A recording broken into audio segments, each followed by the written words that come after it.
Good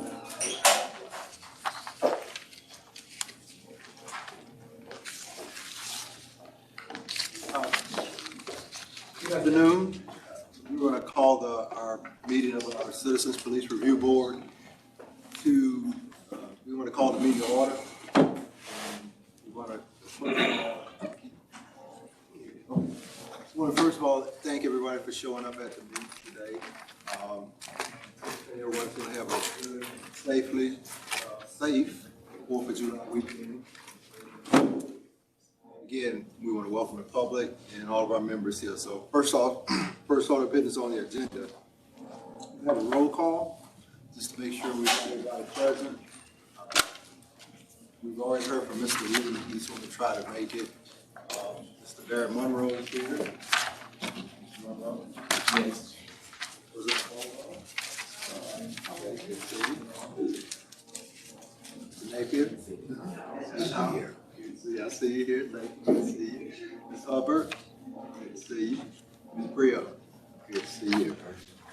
And again, to the public, thank you for being here. One order of business before we get going. We have a couple of members who are on by WebEx. We're going to need a motion from the floor to include those individuals in the meeting. So I've got to get in a motion to accept that they're present. Would you repeat that, please? Yeah, we're going to get. We have two members, Ms. Van Wyk and Mr. Gaines. I should have mentioned them while we were doing the roll call. Ms. Van Wyk and Ms. Gaines are with us virtually. Mr. Gaines, come on. Do we know? I don't see him join yet. Ms. Van Wyk is on virtually. We need to be able to vote to allow that participation to allow. Okay, well, I make a motion to allow the, we're on WebEx to be allowed to vote via. Second. Okay, it's been motioned and properly second. Motion by Ms. Hubbard and properly second by Mr. Here. We allow the two members who are virtually attending to make participation vote. And we do need a vote. Thank you. Let's see all ayes. Favor. Unanimous. Thank you. Okay, and again, let's we'd like to thank our audience again for coming here. You know that this is our meeting, public meeting. We welcome participation when it's at that point in the time in the agenda. So let's move on to the next part of the agenda. Agenda modifications. Do we have any modifications of the agenda? There are no modifications, Chair. The approval of the minutes. Has everyone had a chance to go over the minutes from the June 3rd meeting? If so, we have a motion to accept. Chairman, a question. Yes, sir. I want to order the minutes that we have a second to the motion. Number one. Said, did we not second it? The minutes of June 3rd. Copy I have.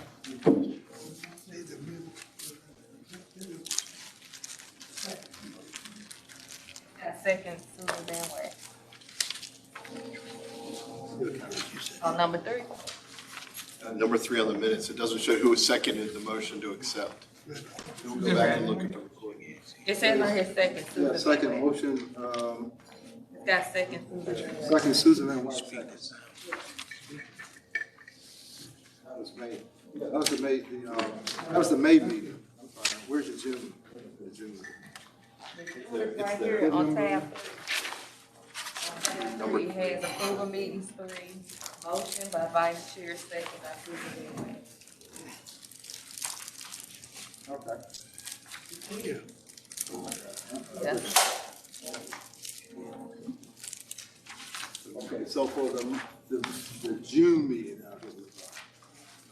so has everyone had an opportunity to read it? Are there any corrections, adoption?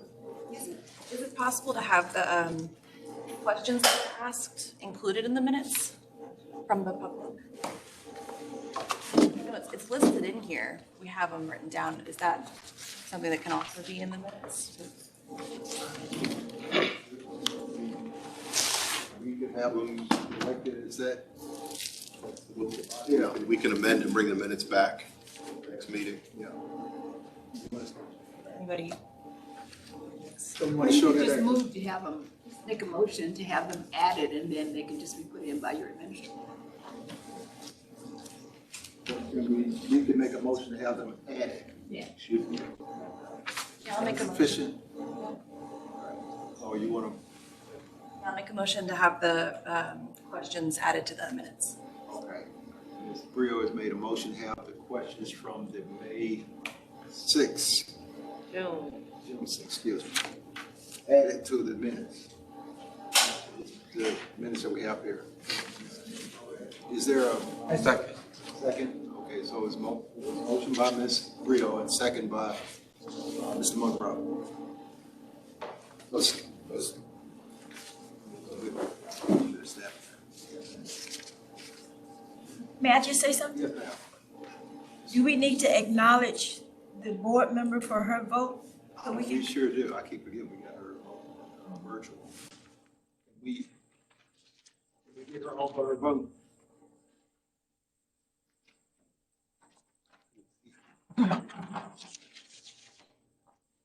You have to be muted and speak up. Yeah, can we get you to like, when she raise her hand? Yeah, thank you. Okay, so while she's doing that, we're gonna go back. Can you restate your motion one more time, please? Motion to have the questions that were asked by the public included in the June 6 minutes. We had a motion on the floor, and can we get the second again? Second. Second. Okay, so now we're gonna vote on that motion. All in favor of the, having the questions put into this minutes, by the staff, show your hands by aye, and then we'll get the virtual vote. They've unmuted this man, right? Okay, so she votes. Aye. Hey, so, The affirmative. She said aye. okay, thank you. Sure. Okay. Okay, we're gonna move on to, oh, we didn't set the, Voting for the, adding the, that's right, thank you for that. I moved too fast. We do need to accept the minutes, okay? We added, we made the corrections, so now we need to accept the minutes as it was, accept the minutes as it was amended. We have a motion to accept it as it was amended, add the questions from our last meeting. I motion that we accept the minutes with the amended of adding the questions. Second that. Second by Mr. Napier, so it was motion by Ms. Hubbard and second by Mr. Napier. And all in favor, let's say, hands raised by aye. All opposed? Opposed. And Susan, can you unmute this man point so she can vote?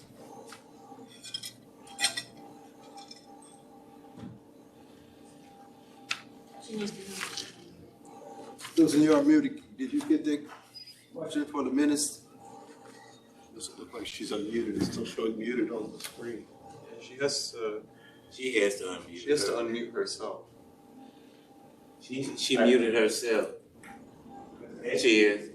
There you go. Were you able to vote, Aye. Susan? Okay, thank you.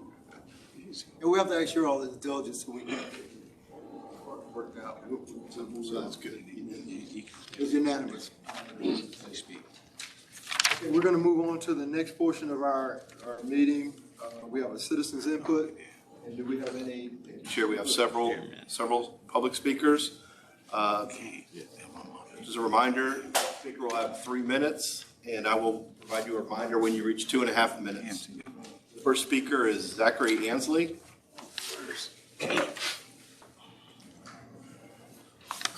Thank you. This is going to be tough for 3 minutes. My question is in regard to police practices and policies, in particular that of force. I'm a former school administrator with Leon County School District for 25 years. Within the school district, we are allowed to use reasonable force if someone is resisting in any way, students fighting, etc. We can only use force that is reasonable. If he curses me, I'm not allowed to curse him back. I can call his mother, I can put him in detention. I can have a conference with him. If he pulls his hand back as though he's going to strike me, I can embrace him or her or have others to embrace. We cannot take them and throw them down on the ground. Reasonable force. The same thing occurs in a hospital where you have patients that sometimes come in and they are violently resisting due to pain or any other circumstances. But the hospital staff can only use reasonable force. My question to this body is this: why is it that reasonable force in law enforcement allows them to use force that they can use batons, they can use spray, they can have other people with them, and they can do things that to me is unreasonable? My question goes to this point. If a person is handcuffed and his hands are placed behind his back and they are placed face down, and then if a knee is placed in that subject's back, it resists their breathing. Now, I say this, and I believe that probably none of you have been in that position. So I volunteer myself to be put in that position. And I ask that also you do it, to see if you will move once in that position. Because I certainly guarantee you that when your breastplate is pressed up against the floor, the ground, your chest cannot expand. When someone then places a knee in your back, it can expand upwards. And generally, a person is going to move. Officers, according to the policies that I just read, they get to decide whether or not they can use reasonable force according to them. If we can't do it in schools, and we won't do it in the hospital, ladies and gentlemen, I ask you, why is it that the people that are protecting and serving, that have multiple weapons, and also the aid of compadres, why are they allowed to then beat, punish, kick, or whatever a person who they consider is at that time unreasonable? I offer to volunteer, but I ask you, volunteer with me to see how you react. If you're handcuffed behind your back, put on the ground face down, and a knee is placed in your neck. Thank you all for indulging me. Thank you, sir. Oh, and one other thing, any questions and answers ought to be a part of the minutes anyway, my opinion. Thank you, sir. Thank you. The next speaker is Delilah Pierce. My name, but you got it close. Correct. Anyway. My name's Delilah Pierre. I'm Vice President of the Tallahassee Community Action Committee, but more importantly, I want to once again reiterate that we need to change TPD's use of force policy, especially in the case of Jacques Kirkland. We've seen what happens, and we've seen exactly what TPD's force policy is all about. It's about giving them any kind of legal ramification, in my personal opinion, to brutalize citizens. Jacques Kirkland should not have been forced and thrown onto the ground and hurt so brutally because of this absurd level of escalation that police officers have written into their bylaws. There's something obviously extremely warped about a policy that allows police officers to throw a man to the ground, to put his hands over his back, and to attack him with a baton simply for moving his hand basically in front of his waist, simply for struggling against being beaten, simply for asking for basic humanity and respect. As it was previously pointed out, police officers don't come into situations like they think they are as underdogs. They have thousands of weapons, literally a tank, literally hundreds of different ways they can use their surveillance techniques, their relationship with the community, and their, friends and large police department and force to handle a situation, and there's no reason why the situation need to be handled like that. I know that y'all as the CPRB actually don't have any real power except to review these police officers' policies. So I ask not only that you work to change TPD's use of force policy, but also that you as the CPRB accept the fact that you need to change your own organization's ability to have power and influence over laws other than the police. It doesn't make any sense that the CPRB has to answer to either the police chief or the city commission to get any real policy changed or anything changed. How is that democratic? How is that allowing the people to say what we want to change in the way police treat and act towards us? I also ask, even though I know y'all probably don't have the power for this either, for y'all, if you care even slightly bit, to look into or show support for the Tally 19 and for Valerie Haddon especially. The Tally 19, a group of protesters who were attacked by the Tallahassee Police Department and other police departments in Tallahassee, are still facing charges for essentially nothing except peacefully protesting. And Valerie Haddon, a woman barely involved with the case of Raheem Reeder and his murder by a police officer whose name we do not know, is facing murder charges for someone that a police officer literally killed. So if y'all care about the people in your community, if you want things to change, I ask that you demand more power for this board and demand more than the ability to just review things. Demand real power to hold these people accountable and power that you can give to civilians and citizens rather than just to the city commission or the police chief. Thank you. Thank you, Delilah. I apologize for mispronouncing your name. I misread it. No problem. The next speaker is Haley Gentile.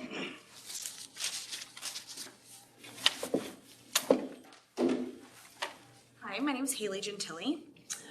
So I mostly want to speak about General Order number 6 and General Order 60 from the TPD policy manual as it pertains to Jacques Kirkland, but also in general. So the first thing I want to say is a direct ask, and I do believe this falls within your powers, is that under General Order number 6, under particularly 3B and then under 4, which pertain to the pre-arrest diversion program and the notice to appear, instances in which alternatives to arrest are offered, I would like data on the number of instances where those criteria were met, but pre-arrest diversion programs or notice to appears were not issued. And I know that it's possible because under 3E, it says that the officer, if they don't offer it, they have to explain to their supervisor why they didn't. So that data should be available, and I want to have access to it. Then under the General Order 60, I want to know, it lists reasonability determination factors, right? And for example, like number of officers on the scene. And I would like, in public record and stated publicly for TPD to report exactly which factors emboldened that group of officers to abuse Jacques Kirkland, like exactly why, because, they say, oh, it's very difficult to define reasonable, it's very difficult to pin down a direct definition, but factors are listed in the policy, so tell us what they are. And I think the last thing that I'll say is that even though I know that reasonable being the crutch of the legal system in the United States as a term is not specific to Tallahassee, that extends all the way up to our grand old Supreme Court. But the way it is consistently used in the use of force policy is solipsistic, it's tautological, it's circular, and it makes it such that it totally excludes the possibility that the subjectivity and knowledge of anyone who is not trained under the carceral logics of TPD or LCSO or any of the other forms that law enforcement takes in our community can have any say in recognizing what's possible, right? What's appropriate. And that doesn't make a lick of sense. We live supposedly in a democratic society. The idea that TPD can operate because it's created its own little cup of rules and all we can do is look at those rules and determine if those rules were followed. If all this board was oriented to do or constructed to do was gaze down the Ouroboros, the throat of TPD that's eating itself, then it's not sufficient and we need CPAC. And I guess the very last thing I'll say, as someone whose case as a Tally 19 member was considered by this board and rejected immediately because technically I was arrested by an LCSO. I will say, technically I was arrested by an LCSO. You're right, he is the person who put the cuffs on me. But TPD is listed as my arresting agency, and TPD is who very clearly was running the entire operation. So is that how this works? TPD gets to set up a little tent city underneath the courthouse and do whatever they want, and then go, oh, we don't have any responsibility for this because we set other agencies with mutual aid agreements to do whatever they want. Thank you. Thank you. Again, I apologize for mispronouncing your name as well. The next speaker is Kristen Allen.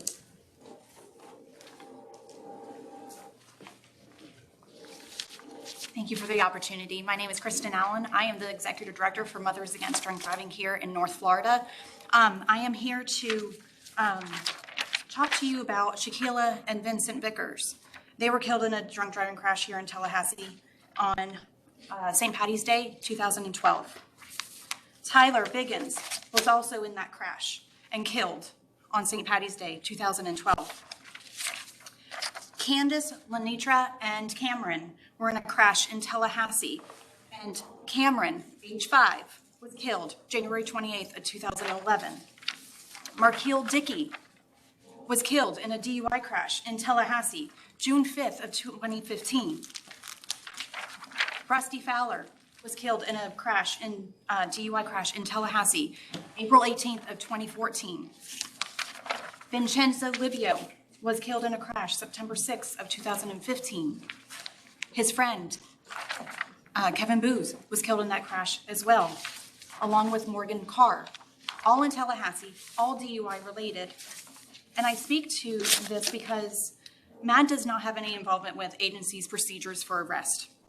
However, when someone is investigated and confirmed for driving under the influence, MAD expects law enforcement to make that lawful arrest and not call for a ride home at all. DUI is the most committed violent crime in the United States and should be treated as such. We're losing 10,000 people a year in this country due to a 100% preventable crime. Someone drives drunk 80 times before their first arrest. 80 times. Therefore, giving someone a ride home or calling someone to come pick them up is not doing this community any favors. I don't know how many lives TPD saved that night arresting that individual. But I can tell you these families of these victims, and there's countless more that I could have brought, they do not want anybody to be in their shoes and having to live this nightmare that they have to without their loved ones. Thank you for this opportunity. Thank you. The next speaker is Michael McLaughlin.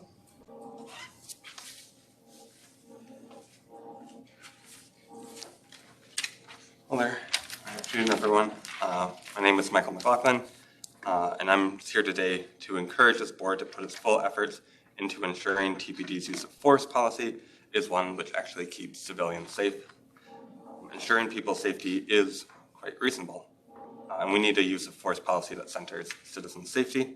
We need a city government that protects and serves us and does not threaten and brutalize us. That's all I got for you today. Thank you. Thank you, sir. The next speaker is Johns Palmer.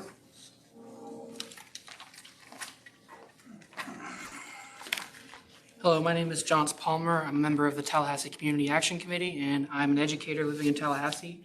And I want to speak today to urge everyone to take a very hard and long look at the current use of force policy that TPD uses, because as it stands right now, using these definitions of reasonable are only definitions that the police are going to understand and that benefit them. I also want to encourage this board, with whatever power you do have, to put your full weight into supporting the Tally 19 that was wrongfully arrested on September 5th of last year. There needs to be a transparent investigation into the brutalization of Jaquez Kirkland, and that's all I have to say today. Thank you. Thank you. Next speaker is Whitfield Leland.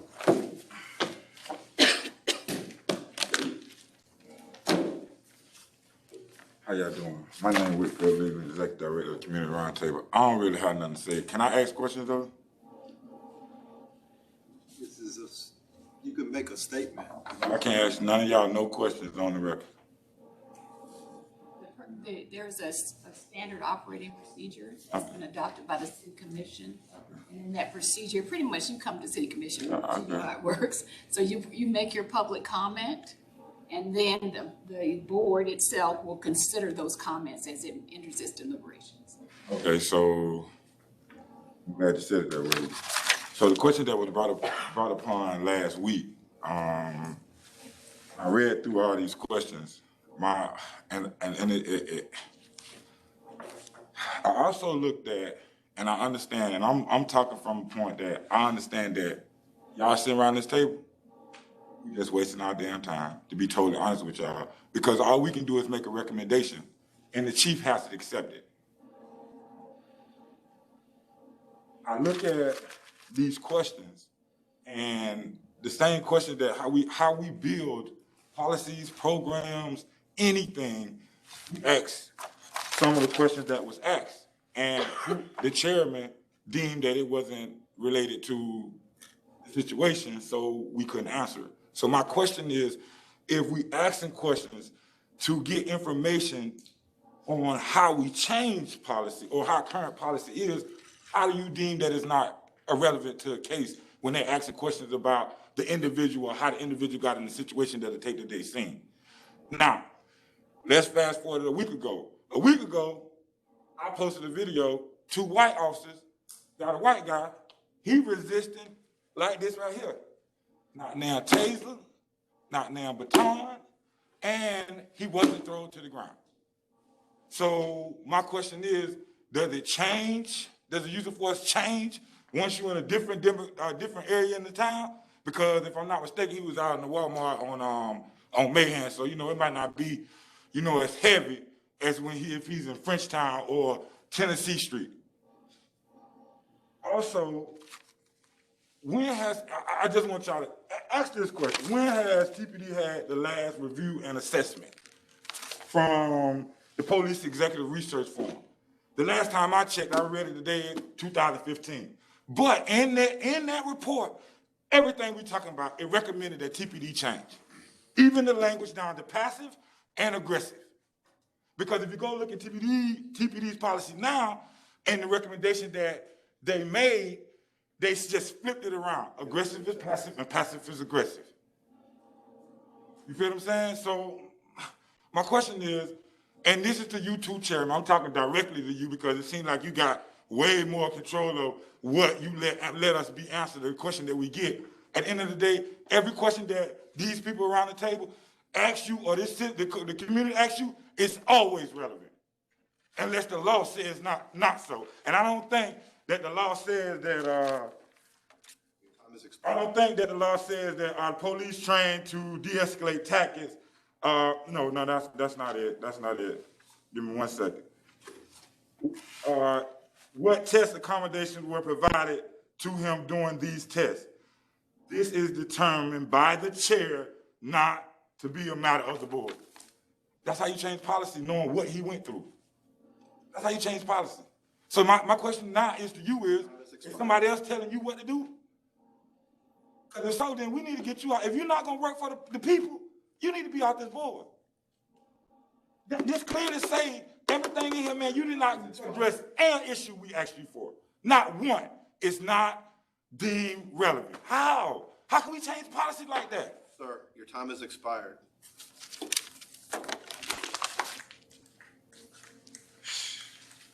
The next speaker is Donna Cottrell. Cottrell, I apologize. Thank you. Yes, my name is Donna Cottrell. I'm here as a concerned citizen. I was here at the June meeting, and when I scanned the review board during that video, I think every single person on the review board had a visceral reaction in watching this young man being beat. Some of you may know my father was the first police chief of Midway. I have a nephew who's in law enforcement. Midway is about 86% African American. Most of the police force was African American. My father was faced with a deadly force situation where a gun was drawn on him. He pulled his firearm out, but he didn't have to shoot this individual. Unfortunately, the individual shot himself, but the man said to my father before he shot himself, "You're not going to take me alive." My father was trained with Sheriff Morris Young in Gadsden County. They both went to the police academy together. I really think, as Mr. Whitfield said, it really is a black and white issue. And all police officers are well trained in use of force. I ask you as a board, that was your brother, your uncle, your nephew, how would you feel? Especially when you see, as Mr. Whitfield said, a white individual who was resisting a lot more than this young man not being taken down. And I find it interesting that 4 body cams almost simultaneously just stopped working. And then we didn't get to hear the verbal that was happening during this assault, where the officers were almost bloodthirsty. So I ask you as a review board to really look at how use of force is applied across demographics and whether it's proportionately ascribed or if there's a disproportionate amount of African Americans, as Whitfield said, in certain parts of the city versus other parts of the city being treated differently. And if so, then maybe it's not the policy. Maybe it's the people who use the policy as an excuse to take out their aggression on people who don't look like them. Thank you. Thank you. Our last speaker is Anthony Demarco. Anthony Demarco. I want to go over, just reiterate a few things I've already said. So I came across a 79-page document today from 2015 done by the Police Executive Research Forum, Washington, D.C. This is a review and assessment of the Tallahassee Police Department. Their first recommendations that TPD should replace the current definition of force with more substantive language. Force is currently defined as the amount of active power, strength, or energy necessary to overcome a suspect's physical resistance. Go on with the continuum of force. Recommendation is TPD should replace its description of physical resistance in Section 5, Continuum of Force, levels of resistance. The recommended verb: a person who is not complying with an officer's command is uncooperative, is only taking minimal physical action to prevent an officer from placing the subject in custody. And when I was here last time, I pointed this out also, that TPD's policy is passive resistance is defined as showing no or little physical resistance. Had they adopted this recommendation, we wouldn't be here right now. And what we saw on those cameras, the only thing that was different was somebody drove by and recorded it, doing something new. I sent in an email requesting that the 7-second video that did show up on the internet, that was viewed over 19,000 times, be played here with sound, because it is the only video that shows everybody involved with sound all at one time, and it paints a very different picture than what we saw last time, with the split screen, stop, and then explanation. I really think also at our first meeting, we had public comment, and then the officer who was here gave his, the narrative of the story that went on for a while. And once he started going, we all had different questions. 30 seconds. I think it would make a lot more sense. We're here as a community to participate, for when we review stuff like this, that narrative that the police officer is giving to us be heard before public comment. I think everybody here noticed that the moment the officer started going into everything, we all had different questions. Thank you for your time. Thank you. Last speaker, Chair. Any questions?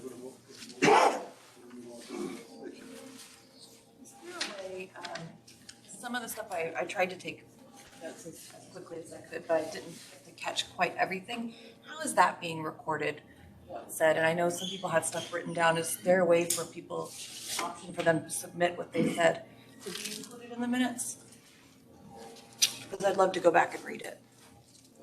It's gonna be made, that's gonna be recorded. The meeting is recorded by WebEx, and we release the link that people can go back and listen to the meeting. We don't record everything verbatim. I know there were a couple of studies that, someone referenced one, someone else referenced a study. I personally wasn't aware of it, so I would like to see it myself, so. I got a copy for you right here. 79-page document. 79 pages. And then I think Haley mentioned some data points that they wanted to see, but I'm not sure that I wrote them down appropriately, but I'd love to see what that was and potentially have those data points. Data of termination factor and data of pre-arrest. Say it again now. The data of termination factor of the General Order 6 and 60, and then the data of the pre-arrest 3E. Maybe we could have those things pulled together and given to us in a part of our minutes or. Yeah, my recommendation would be if the board is interested in that information, to request it from the ombudsman and request that as a body. That'd be my recommendation. Is the document that the two gentlemen, is it the same document that you all talking about the same document? I have a full copy with me. What's the formal name for the document? Fine. It is the Tallahassee Police Department Review and Assessment conducted by the Police Executive Research Forum in 2015. And they are an organization out of Washington, D.C. that reviews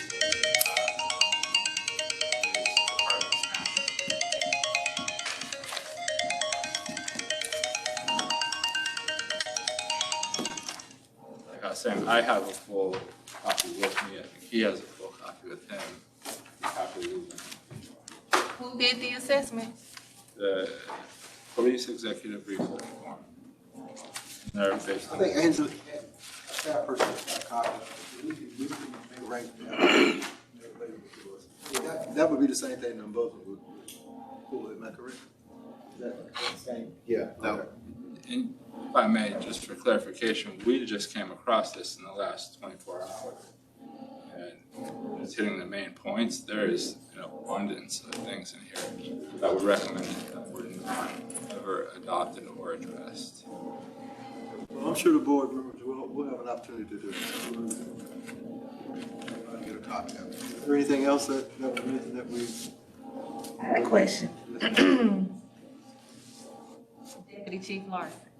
As far as with this police review assessment, is this something that is done yearly in Washington, or is this something they just do like every few years? And is this something you all have to follow once they make the recommendations? Chief DeLeo at the time had asked the Police Executive Research Forum to come in and review use of force policies and some of the other associated policies to ensure that we were up with national standards. So it was a cost to bring them in and actually review. Okay. I was just trying to get, see if this is something, okay, that makes sense, okay. If I may? Chief Larson, and what, that your heartbeat every 2 years? It's not done every 2 years, it's done on request. Again, we would have to contract with PERF to have them bring other chiefs and people in to look at the policy and then bring back forward a report. Somebody comes to you and asks you. They do. And it goes to the chief? Yes. And the chief make determination? Ultimately, the report goes to the chief, and then the chief can make a determination on whether there needs to be a change in policy or not as to their recommendations. And that comes out just upon request? It comes out from a request from the chief through the commission, obviously, to hire those folks to come in and review our policy. Do you know when the last one was done before 2015? I do not. Why spend the money if you aren't gonna implement the changes? Why even do it? You may want to say something about public input. Yeah. Let me do this.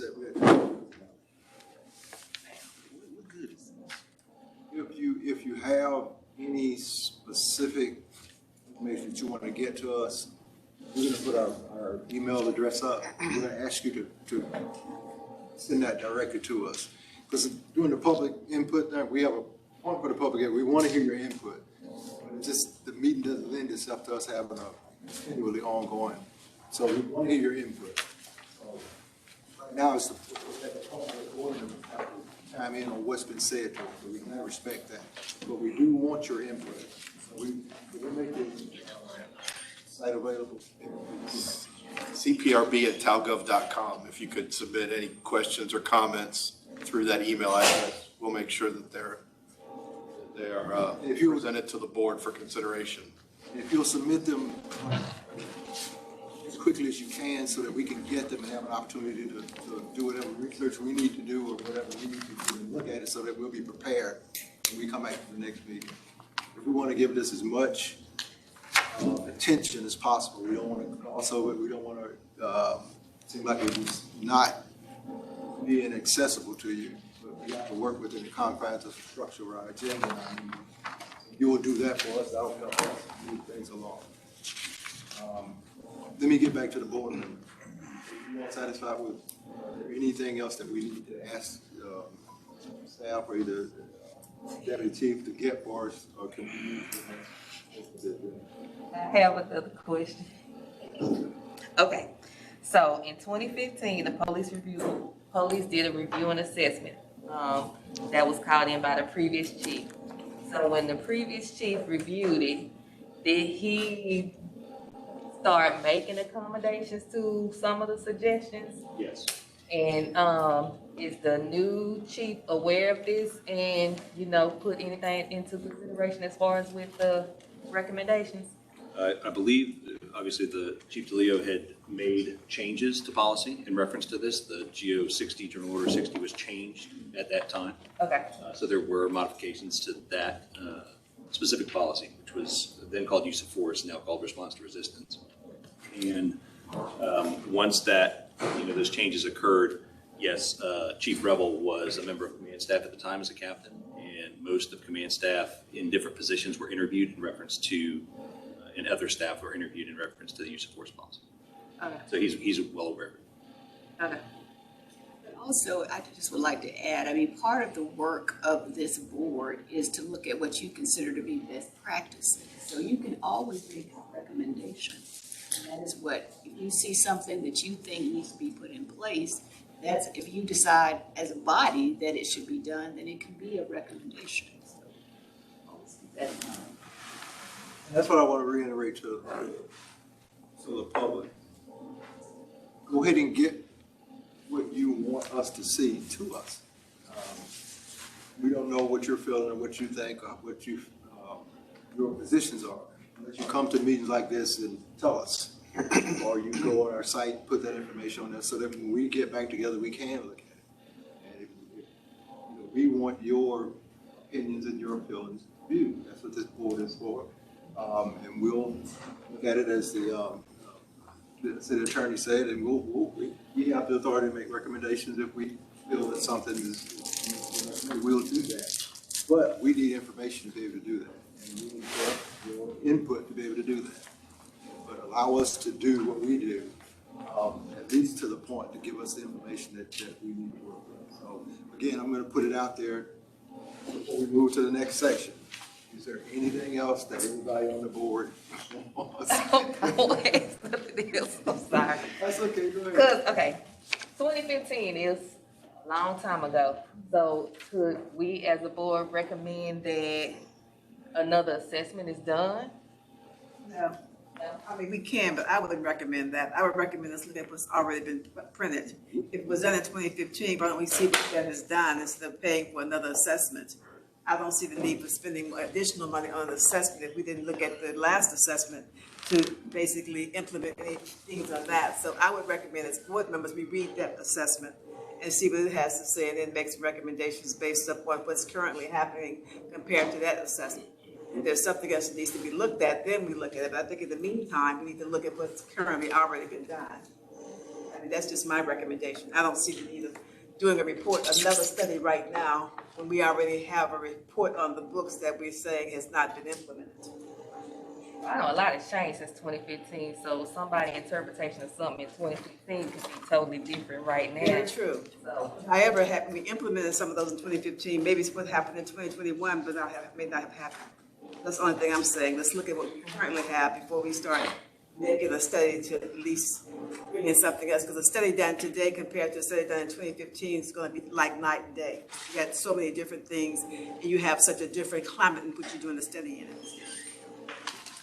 But the bottom line of it is use of force, arrest, racism haven't changed over those years. But those are things that if we look at the past, we can see what the future looks like.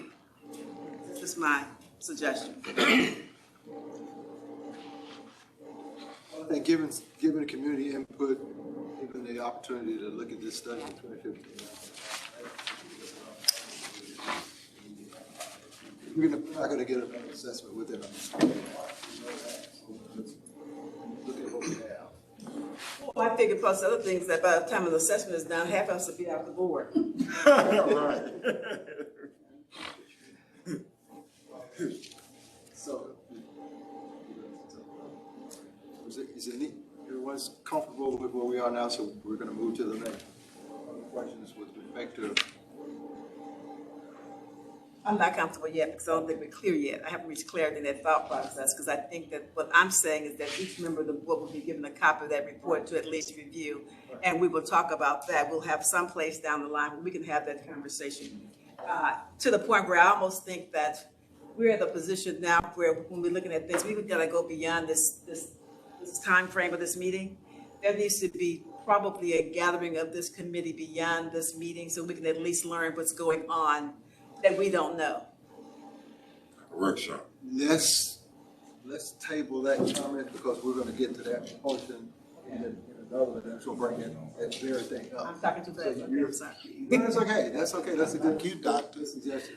When we get to number 9, we'll come back. Okay, I'm sorry. I read the agenda, but apparently. No, that's okay. That's fine. That's fine. There's a doctor in the house. Okay. So we're going to move on to number 5.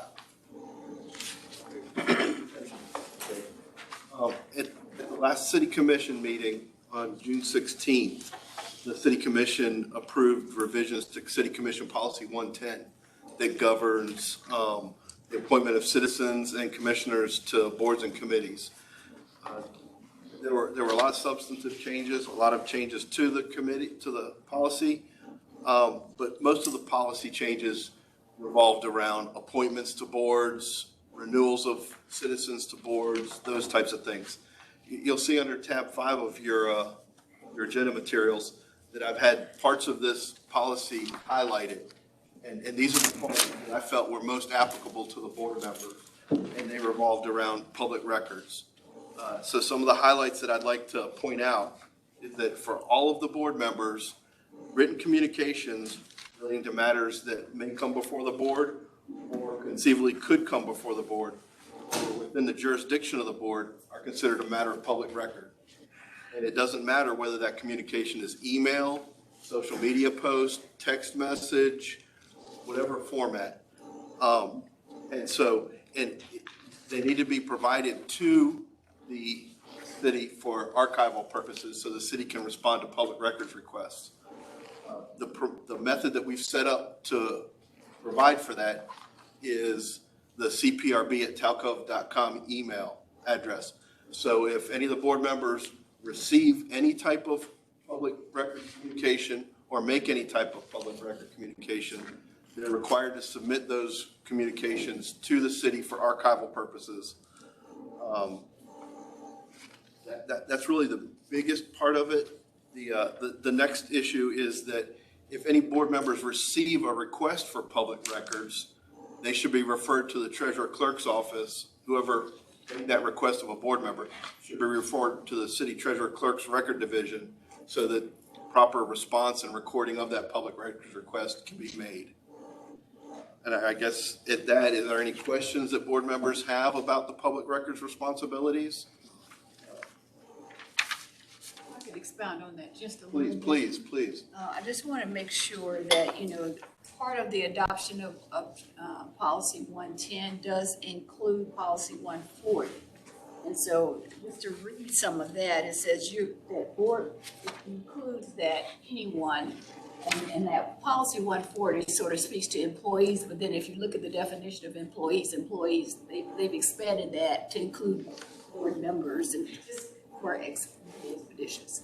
So 140 provides that board members or employees are prohibited from the use of any technology that the city lacks a mechanism to automatically retain every written communication. For example, if you use social media when you're doing the work of this board, we have no way to retain information from your social media account. So actually you are prohibited from doing that when it concerns board business. So if you do respond or act to utilize social media by accident that you forget, then you've got to figure out a way to capture that information and make sure that it gets back to the treasurer clerk. So what I do when I'm talking to employees in general is I tell them you're prohibited, because then there's not you have to use another mechanism. So if you want to say something, maybe you got to use old-fashioned email. Maybe you use a text message, but you make sure that you forward that information as the administrator has said, so that it's captured. And that's just, we have legal obligations the city does regarding retention and how long we retain that information. We have to make sure that if, say, someone walks in off the street and they say they want it, we have a duty to promptly respond. So we can't trace you down to find out where you have put the public record. We have to have the public record so that we can promptly respond to requests for a public record. And 140 also provides if there is any record stored on non-city equipment, it has to be promptly turned over to the city. So just keep that in mind as you do your work, so that you stay out of these prohibited areas. But if you happen to use your email or your text messaging and it concerns this board's business, you have to make sure it's forwarded as the administrator has said it is. So one last request I have of the board members is to go back through any communications that you may have had that relate to board business from when you were first appointed to the board, and forward those to cprb.com at talgov.com, so it can be archived and recorded for us to be able to respond to public records requests. Any comments, questions, concerns to help the city ensure compliance? Very good, thank you. That includes press. That includes press interviews also.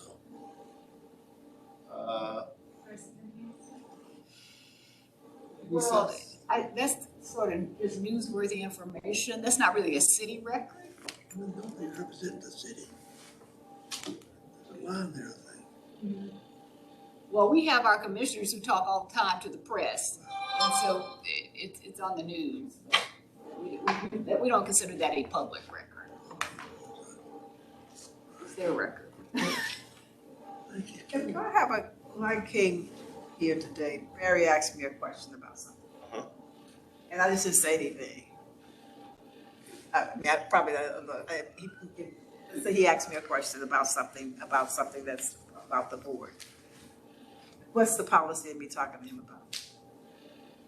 Well, anytime you're engaged as a member of the board concerning board business, that is a meeting. So it would be subject to the sunshine. So it is best to do your business concerning this board before this board, when this board is acting. But just providing information like what time is the meeting? No. Okay, because if it's just, this what time is the meeting, that's not an issue. But if it's board business, it should be done in the board meeting. Okay. So a good example to expand on that would be, say, if a citizen sent you an email asking you or providing you information about something that could come before the board, that would be a public record. It should then be forwarded to cprb.com for archiving. It doesn't matter, like I said previously, it doesn't matter whether it's email, text messages, whatever, it's still part of the public record because it's something that could come before the board. So if I were to share a reminder that this meeting is coming up on social media, then I would screenshot that and send it. Yes, ma'am. So my job is designing and facilitating trainings for DEI work and trauma-informed care for law enforcement in Florida. Sometimes that pertains to some things. Would that be something that I would need to send in as well? Be a good question for the attorney. I didn't hear what you said you did. I create trainings and facilitate trainings for the Florida Council Against Sexual Violence for trauma-informed investigations with law enforcement, DEI, de-escalation, all that stuff. Is that?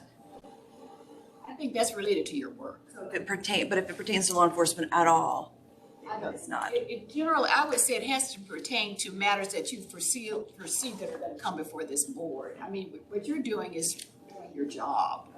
So I would know. Yeah, but she's doing her job, but her, when she said at this meeting, if she sends out an announcement regarding this meeting, that's her job. She don't have to tell you because it's still about this meeting. It's not substantive though, right? You're saying the meeting is happening. And you could if you wanted to. I just don't think that is going to be an issue, the notification of a meeting. If you talked about the substantive matters that this board was going to consider, that would certainly be something that should be forwarded. Okay, since it's not my job, and if I send it out, do I have to send you a copy? You're sending it out. If it's not my job, that's her job. I don't have that job. I'm not working. So I will send a notice out that the meeting is taking place this date. Do I have to send you all a copy? That In an abundance of caution, sure. So I would. She would. And she could. I'm not saying don't. I'm just saying that is her job.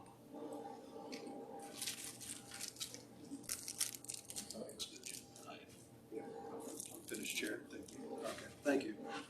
We're gonna move on to 5.2. Is there a movement? Ready for There were some questions in reference to the body cameras and them falling off, et cetera. I had brought this last week, or last meeting, I'm sorry, and then again brought it this week. So I want to pass this around, let you guys see. This is what the body cameras are. You're more than welcome. We'll start with Mr. Monroe and we'll pass them around so you all can see them. They're very small devices. The original mount that we have, or the officers had that night, were magnet mounts. They're two parts. They snap together. They're pretty strong magnets, so be careful when you snap them. The problem with these, even though they do have some friction points on the back, once they're going through this, it may be okay, but if somebody puts them in like their vest pocket, so underneath, biggest secret in police, I'm about to show you.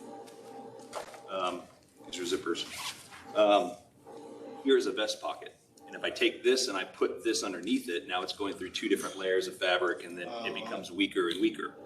But it also is a lot easier to put on and off because we're having to put them on and off every day instead of trying to hold it in place and then snap it on. So officers may have been doing that.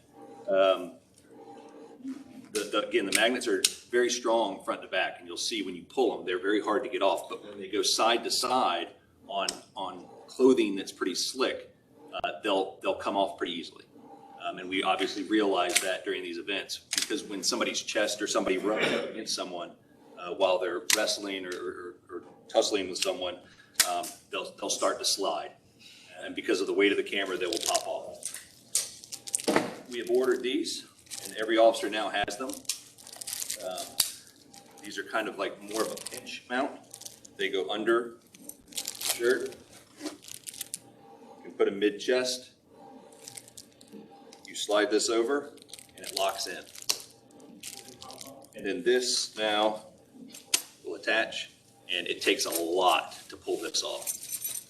You would have to basically rip the shirt in order to pull this off. So this mount is much better, but we have 375 of these mounts that have been passed out to every officer on the shift. So These are no longer being worn.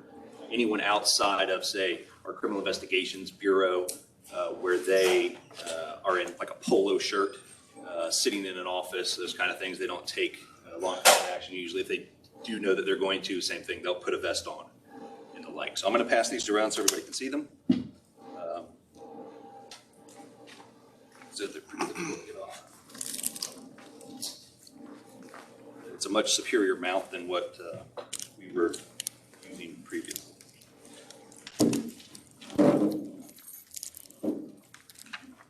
Yes, and the new one or the old? Both.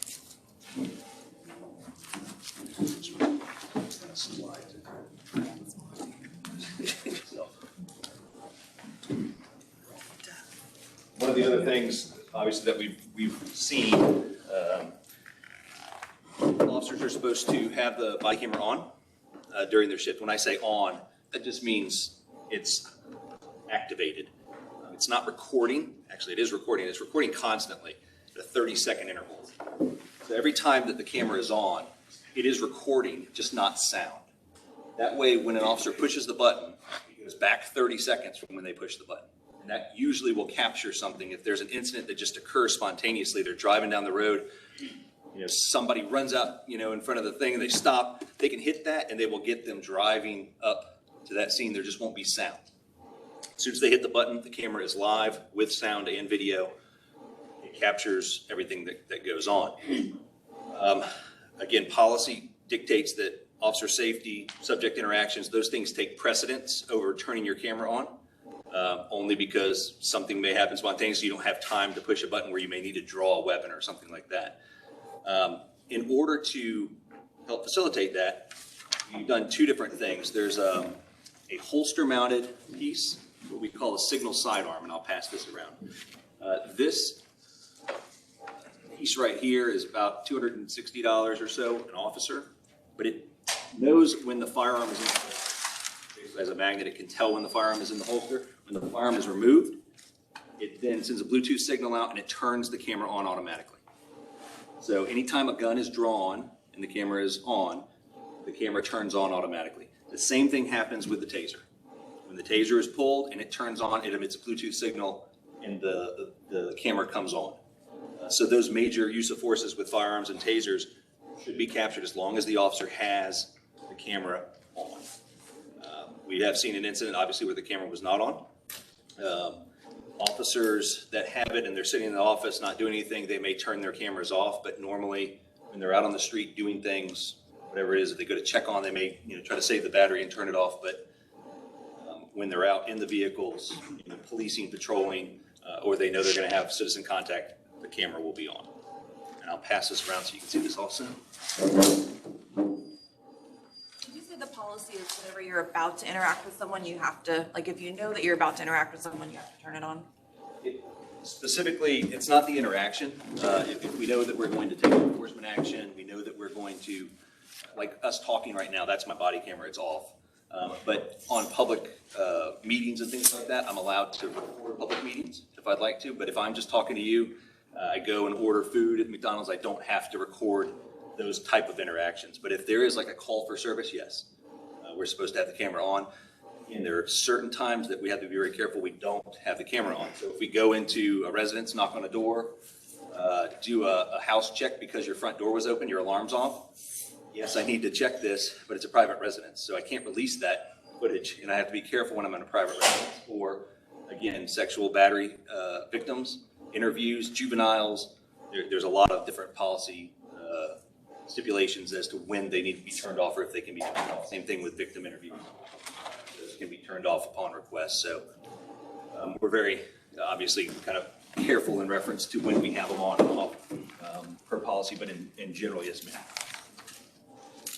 When you turned your siren on, automatically came on? Our original co-band system, which were in cars,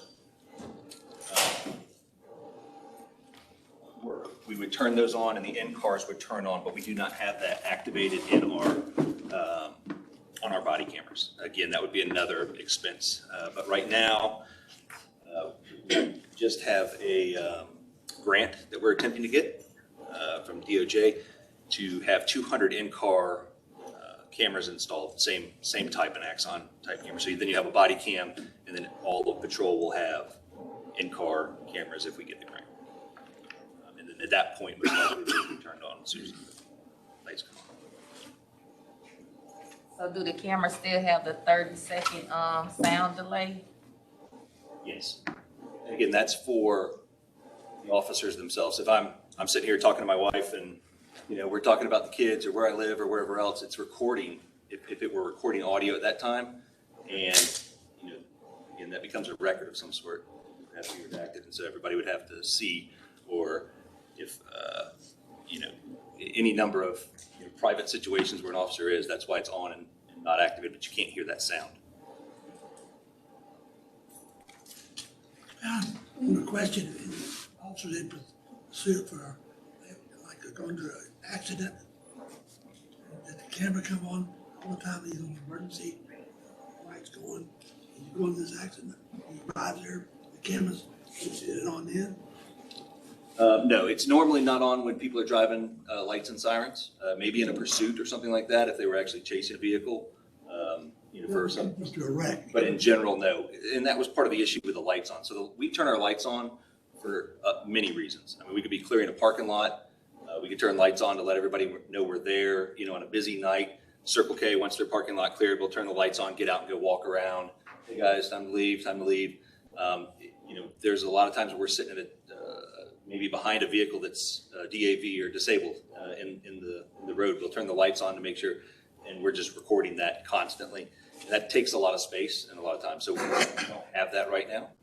Maybe with the in-cars that may be an option, but right now we're not, by policy, we don't have to have it on while we're going lights and sirens to a call.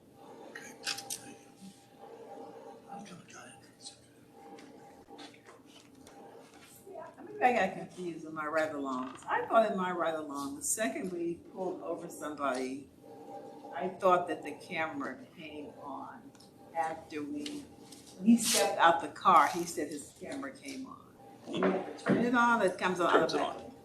It turns on No, automatically. he turns it on. So you can't forget as an officer to turn it on. You could.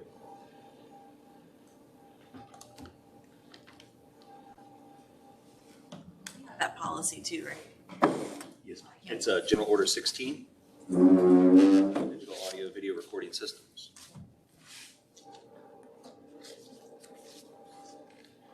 So the video we watched, this is what they had. You all just got this new. Yes, ma'am. Yeah. Okay. That's correct.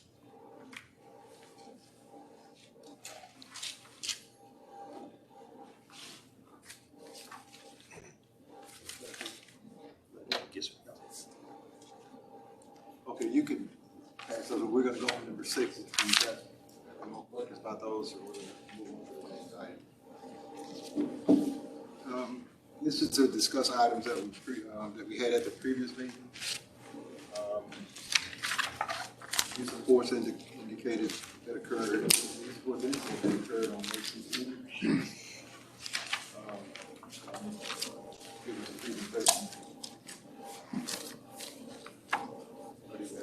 Well, I think that, if you don't mind, Chair, that one of the speakers made comments about you deciding which questions would and wouldn't be answered.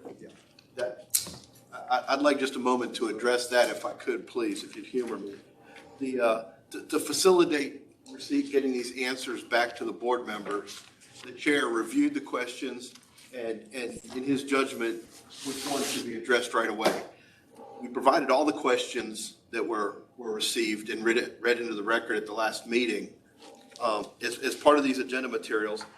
And based on the chair's review, questions were answered and those answers were provided. However, the intent or the thought is that the board could see all those questions, which ones were answered, which ones were not answered, and then discuss which questions the board wanted taken up beyond what the chair may have decided were not addressed.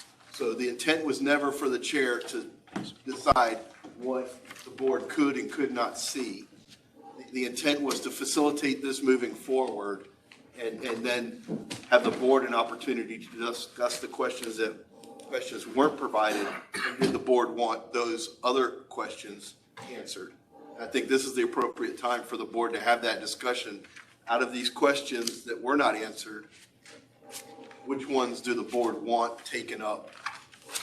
And the board decide as a whole which questions should be answered.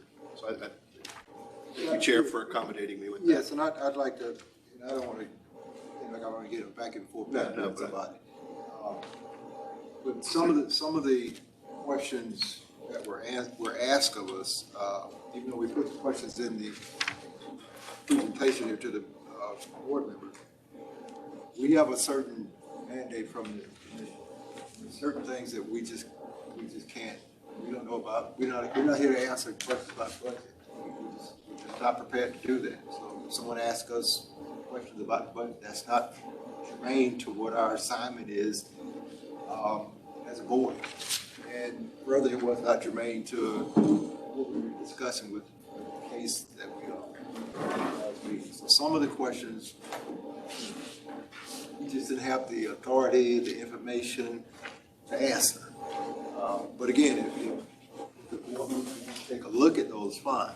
But we did not want to belabor something that we just didn't have the authority to look at. It's also, think about a break. Yeah, I got to think about time too. In about 10 minutes or so. Good. I didn't bring my notes that I had taken from reading when I read, because I did take notes and I left those apparently. But there were a few questions I thought that we should have, even if we don't answer it, we should have said something that in the direction that we're going to look at it when we start reviewing policies. I thought some of them were policy related. Maybe we didn't have an answer. I just don't want those questions to get lost, and we don't at least get back to them when we start reviewing the policy to ensure that we do address.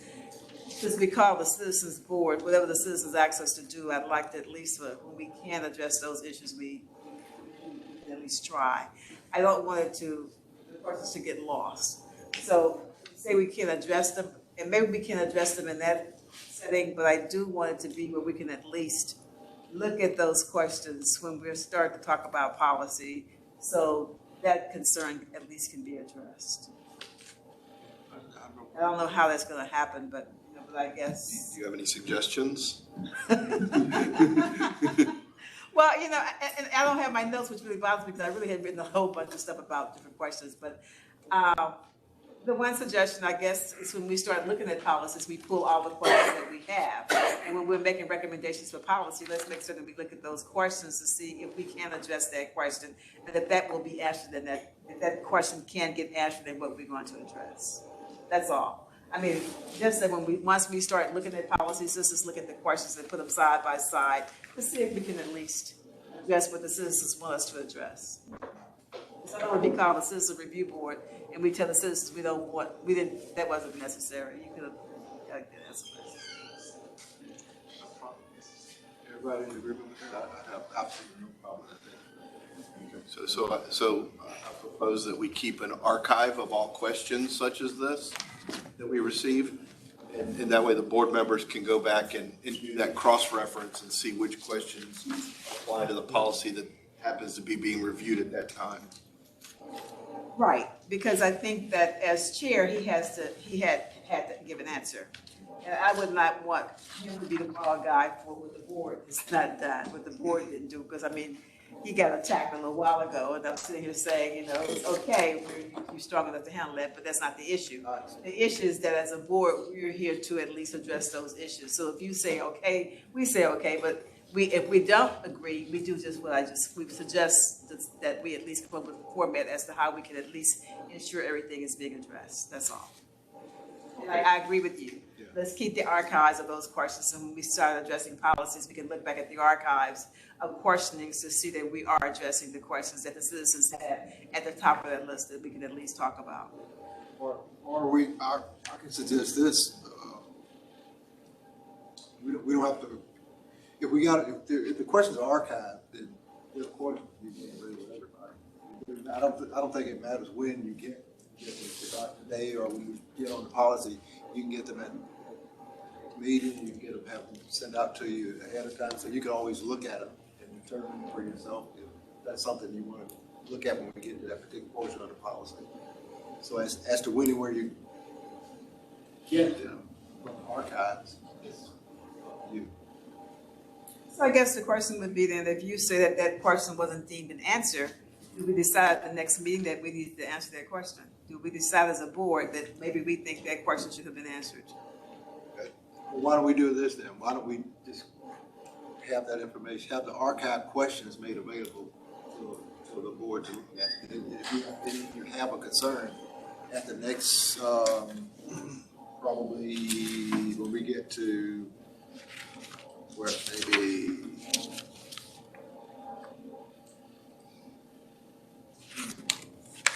shared ideas, I don't know. At some point in the next agenda, we could. The questions we've already voted to have the questions added to the meeting, so we'll be getting them the next set, so we'll have the questions anyways that everyone has asked. Well, I think she's talking about the archive. Every question, don't let me talk for you. You talking about the questions that was asked last meeting, right? Those are the only questions. We have some other questions before then that I missed. Okay, I'm just making sure I wasn't going crazy. Okay. I mean, I don't know, I may have missed some questions somewhere down the line. Okay, I thought we had all of them. So those are the questions that's gonna be, we've already voted to add to the meeting minutes, so we'll have them. Right, we're not talking so much about where we're gonna add them. I'm more so concerned with how we're gonna answer them, how we're gonna address them. I don't care where they're located. They could be in the bottom of a pit, as long as we address them, because we're the board that's supposed to address those questions. So that's all I want to say, is that once we start talking with dealing with policy, we at least address those questions that the citizens have a concern about. Well, see, I thought at the last meeting, that's the reason why we put them on there, because I thought those questions were gonna be addressed this week. We put them on there so we can let the citizens know that we did not forget about them. We did try to answer them because we didn't answer them at the meeting. Am I correct? Yeah, right. The council wanna say. I was just gonna suggest that perhaps, as you said, we could just prepare an archive list that maybe you could even keep in the back of your notebook. And so as you review your policies, maybe the meeting before, you might take a look at the questions, and then you could vote on whether or not you wanted the information. So if you just kind of had a list that was provided in the back of questions that weren't answered that might relate to something that you consider. Then you could review yourselves individually and then ask to vote on it when you return. Sound like a good? That sounds like a plan, because, and the reason I'm listening to you and I'm thinking about, we're not city commissioners, but I think because we represent citizens, we are citizens' voice. So when they say something, we should at least have it when we go back to it and say somewhere down the line that did get addressed. So I agree with you. I mean, if it's in the back of the book and we can look at it, that falls on us to at least check to see if it has been addressed. Unanswered questions, a list of unanswered could be put. Right, and before I'm off the board, I gotta make sure that my questions got answered before this year's up. All right, thank you. Thank you. Yes, ma'am. You said we were taking a break. That's right, we did, sir. We have a motion to. I motion that we take a break. Oh, that's right, because it's already part of our thing. Yeah. We're gonna adjourn for 10. Recess. 5 minutes.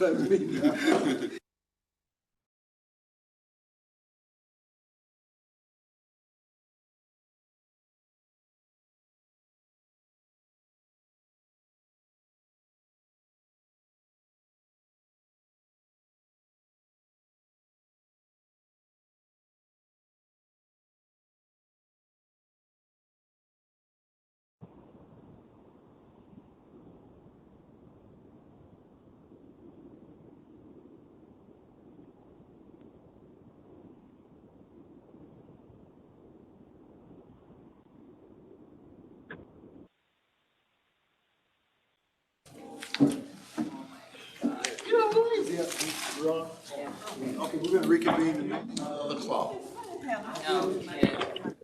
My wife working. Hey, excuse us, folks, we're gonna process of reconvening. You gotta keep your minutes. Thank you. We left off at number 6, was it? 6-1, going into the second bullet, or the third bullet. Third bullet. River, anything that board members want to discuss from those first two, we'll on the third. 6.1. 6.1, It was very useful to have the written reports that were in the current agenda material.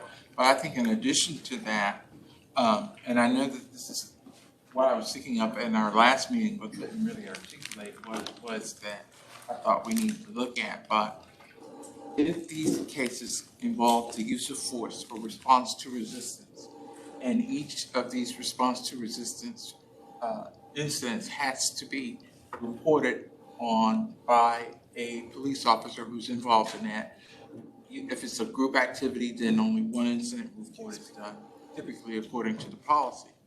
But I wonder that if the internal affairs is looking at each of these uses of low-level force, when they look at them and they determine that remediation is necessary and they're actually inviting that, are there any instances of that, Chief Larson, that we can look at and see in terms of the patterns forming that internal affairs when it comes to the chief recommendations for remediation that involve the use of force? And when I say use of force, I mean low-level use of batons, tasers, and the other low-level force.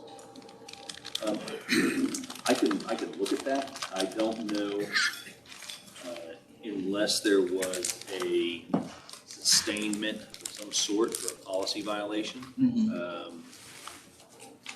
Then obviously that would be remediated through reprimand or days off. Those occur, and we do have those. I think actually some of the IIs that you will be receiving soon will have a few of those. The low level of force for remediation, I don't know, normally I don't know if it's documented that way. If we have an individual officer that has certain events that continually come up as far as use of force goes, if an officer uses force, say, 4 or 5 times in a couple of month period, there is an early warning program that IA will look at and say, hey, we need to see what this is, and they may go back and review each one again for a pattern of behavior. But outside of that early warning program, I don't know if there's documentation of remediation. If a sergeant saw how someone spoke to somebody and then talks to the officers, hey, you may not need to talk like that. If it's that type of remediation, it's usually not documented. That's more of a boss subordinate talk. If it is a policy violation of some sort, then yes, it is documented. Okay. I have a question. As far as with complaints, like even if it's not an IG complaint or a complaint that the supervisor may look into, or just someone of command staff might look into, is there a point in time where the system might purge those complaints where they're no longer in existence, or no one has access to it anymore? That's a difficult question. If there are complaints that are given to internal affairs and they reach a certain level where the officer has been disciplined for a day or more, they are kept for a certain time period in that officer's file. In fact, all of the complaints are kept forever somewhere, basically in a log that's available. If there's an employee file that all officers' discipline is kept in. However, contract would say if the officer received an oral reprimand, that would stay in your file for a year. If you received a written reprimand, it would stay 2 years. If you received a day off or more, it would stay in your file for either indefinite or 5 years, whatever the term is. I'm not sure exactly. And that is because we have progressive discipline. If you get into a fender bender and your first instance of a traffic crash that you're at fault for, as an officer would be an oral reprimand. If you get into another traffic crash within that year, you get a written reprimand. And that stays in your file for 2 years. So if you get a subsequent traffic crash, a third one within the next 2 years of that, you end up with a day off, and then that stays in your file. So the progression, as it gets worse, it stays in your file indefinitely. It goes back to those larger events. Someone may end up with 2 weeks off without pay for a use of force incident. If they get another one, progression of discipline happens. So you would end up, if someone had 3 to 4 weeks off, the next would be termination. And so that's how that progression happens, and they stay in the file until an officer's finished with their. Okay, so all of the IG complaints we have, those are like every complaint that has been ever made, like there's none that's missing, that's gone? Unless they're in litigation. Okay.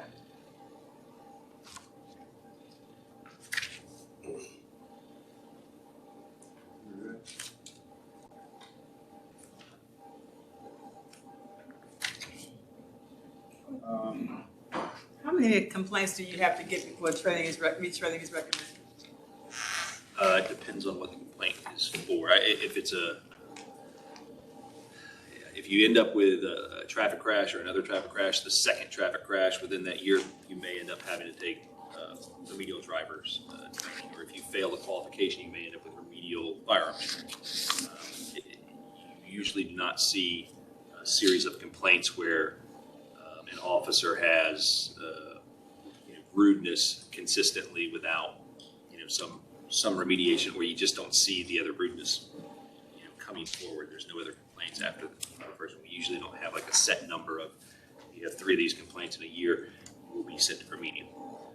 It really depends. They have a different violation of some sort where there's a traffic crash and there's a rudeness complaint, and then there's a failure to impound properly, correctly complaint. But what do you remediate at that point? Because they're not related.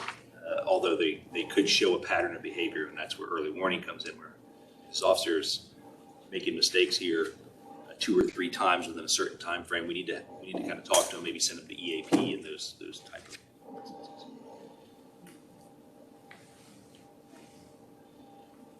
Okay, we're gonna move on to the next item. Bullet number, what's the number 4? Reference to the order 6. Arrest and alternative to arrest, and then use of force and resistance. Do you have any questions to the officer about these issues? Before we move past this. Right. I do, Mr. Chairman. Just to be clear, DUI, first offense, is a misdemeanor. And police officers under the Tallahassee Police Department's policy don't have the discretion to not make an arrest when a DUI has occurred. Is that correct? They should make an arrest. Correct. Dependent upon, they still will have some discretion on the arrest itself, dependent upon the severity of what happens, the totality of the circumstances, what they believe is reasonable. Again, if someone is right there where an officer does field sobriety and they're very close, I could charge, I don't know what they're going to blow when they get to the jail. Do I have to arrest them because my probable cause is tenuous? They may, decide to let that person get a ride home or kind of go from there. Again, I'll reference the training from the Citizens Police Academy where they talked about people drinking, and some people are going up and some people are going down. At some point where we interact with someone, at first their blood alcohol level may be going up as they metabolize it, and they seem to be progressively getting worse. Or if they're going down, they could be tested, and then while the officer's still talking to them, I think by the time we get to the jail, they're gonna be a 0.06 because they're field sobriety experts. They could make the determination they're not to arrest.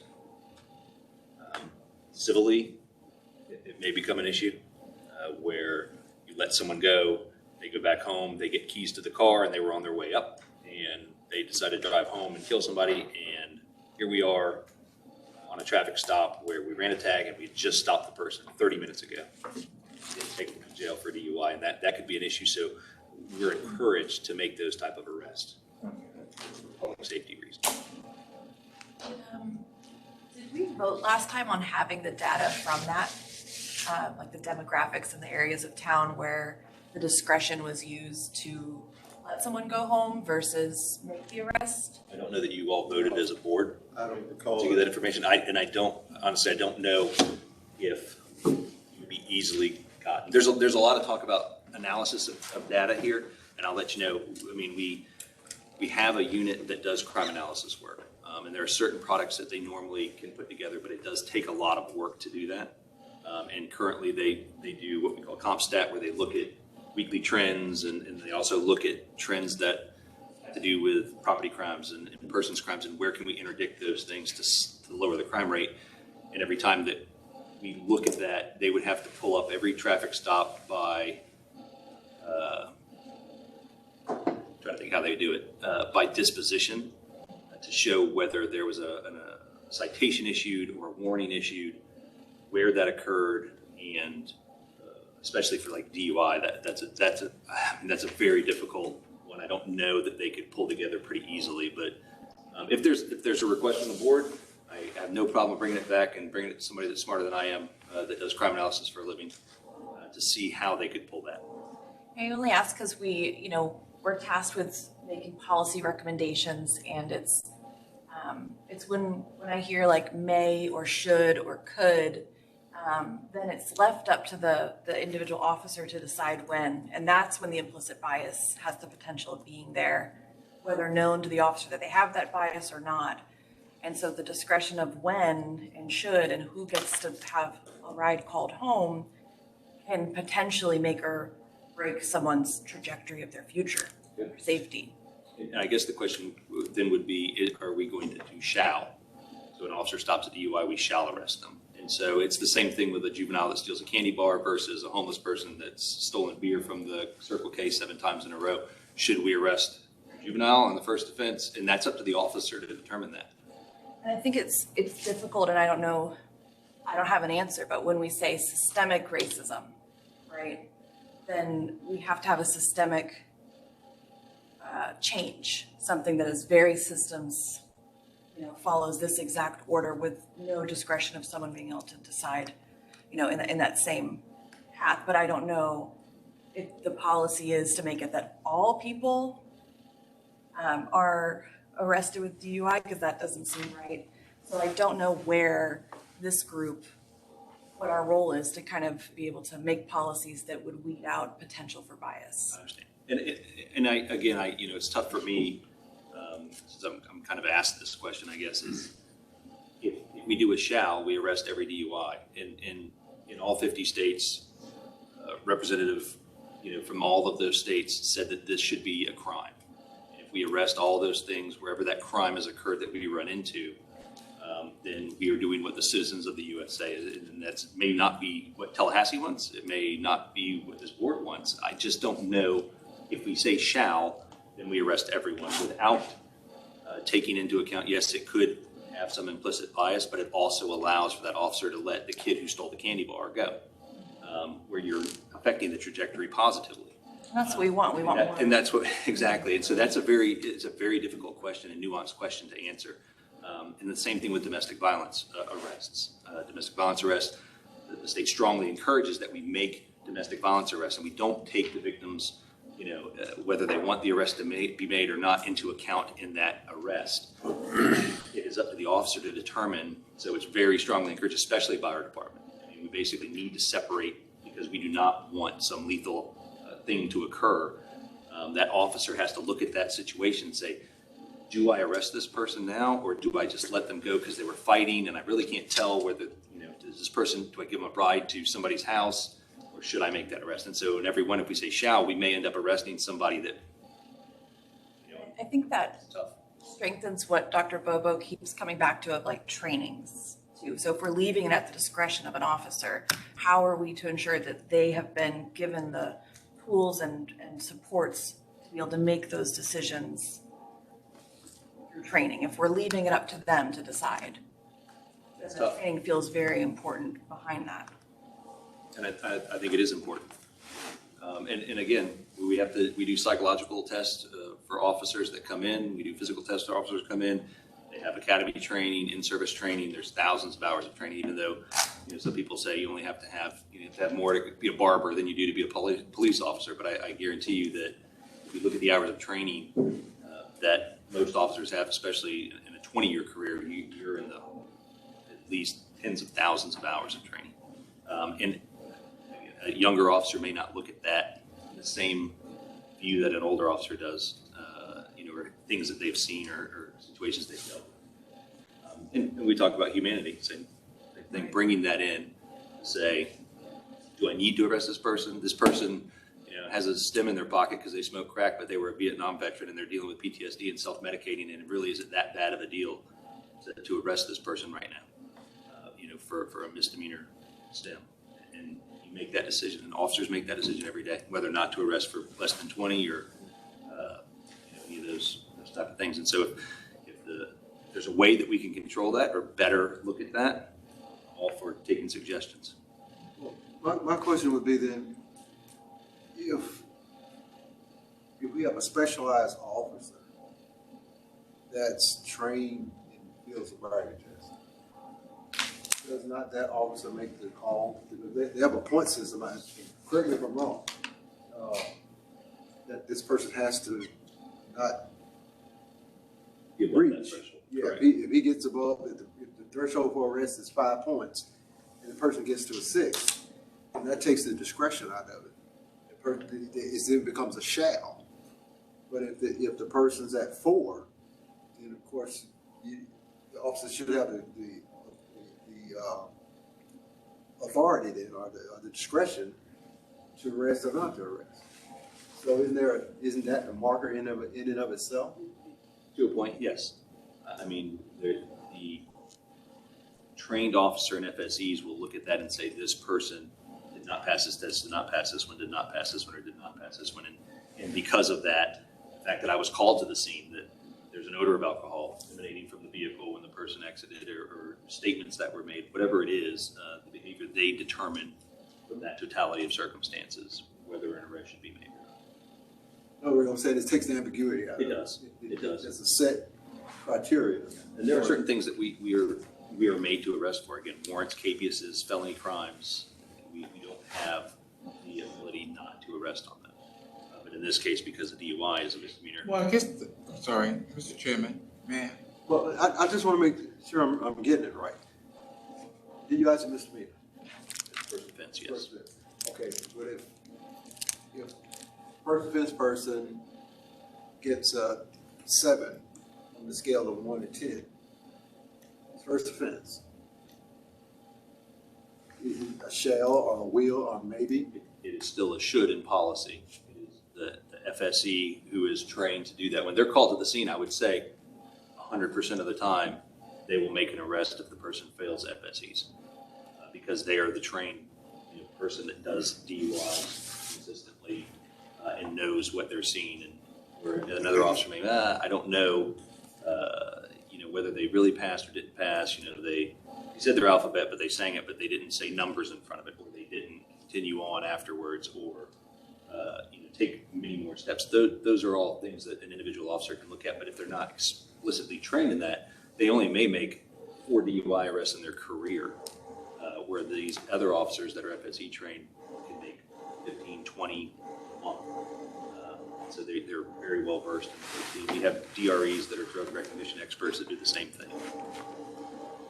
In my estimation, I'm trying to look at this from a public point of view, from a citizen's point of view. Citizen who doesn't know anything about DUI. So if we say as an educational point to the public, you're supposed to make before we make a DUI arrest, this is what we go by. Okay, so everybody in Tallahassee knows that we're going to have a trained, certified officer on the scene that's going to make a DUI determination. These are the criteria that they will use. If you come below here, the officer has discretion to call you a ride, give you a ride, take your keys, let you walk home, whatever. But if you get above here, you got to go to jail. So, in my estimation, I think some kind of way to put a cut and dry criteria in front of people, so you won't have people making assertions that, you know, you didn't let me go because you stopped me on Orange Avenue. And you let this Taylor go and you stopped her on Clarence Center Road before she turned in. You let her go. So we got one set of criteria that we know has to be used. So whether you or Ms. Taylor or Ms. whomever, you reach number 7, then automatically the police have to say, look, we gotta arrest you. We can't let you go. We can't let you, I don't care if you're 20 feet from your house and we arrested you. You know, we caught you at 7. You're operating a motor vehicle. You have to go, you have to go. But if we caught you at 3, 2, and you know, why take the, I don't want to take the discretion away from the police officer, but I think you give them more suitable and more amenable tools to work with if you give them a standard criteria that they can apply all over the city with the same parameters to apply it. I'll follow them or get that. I understand what you're saying.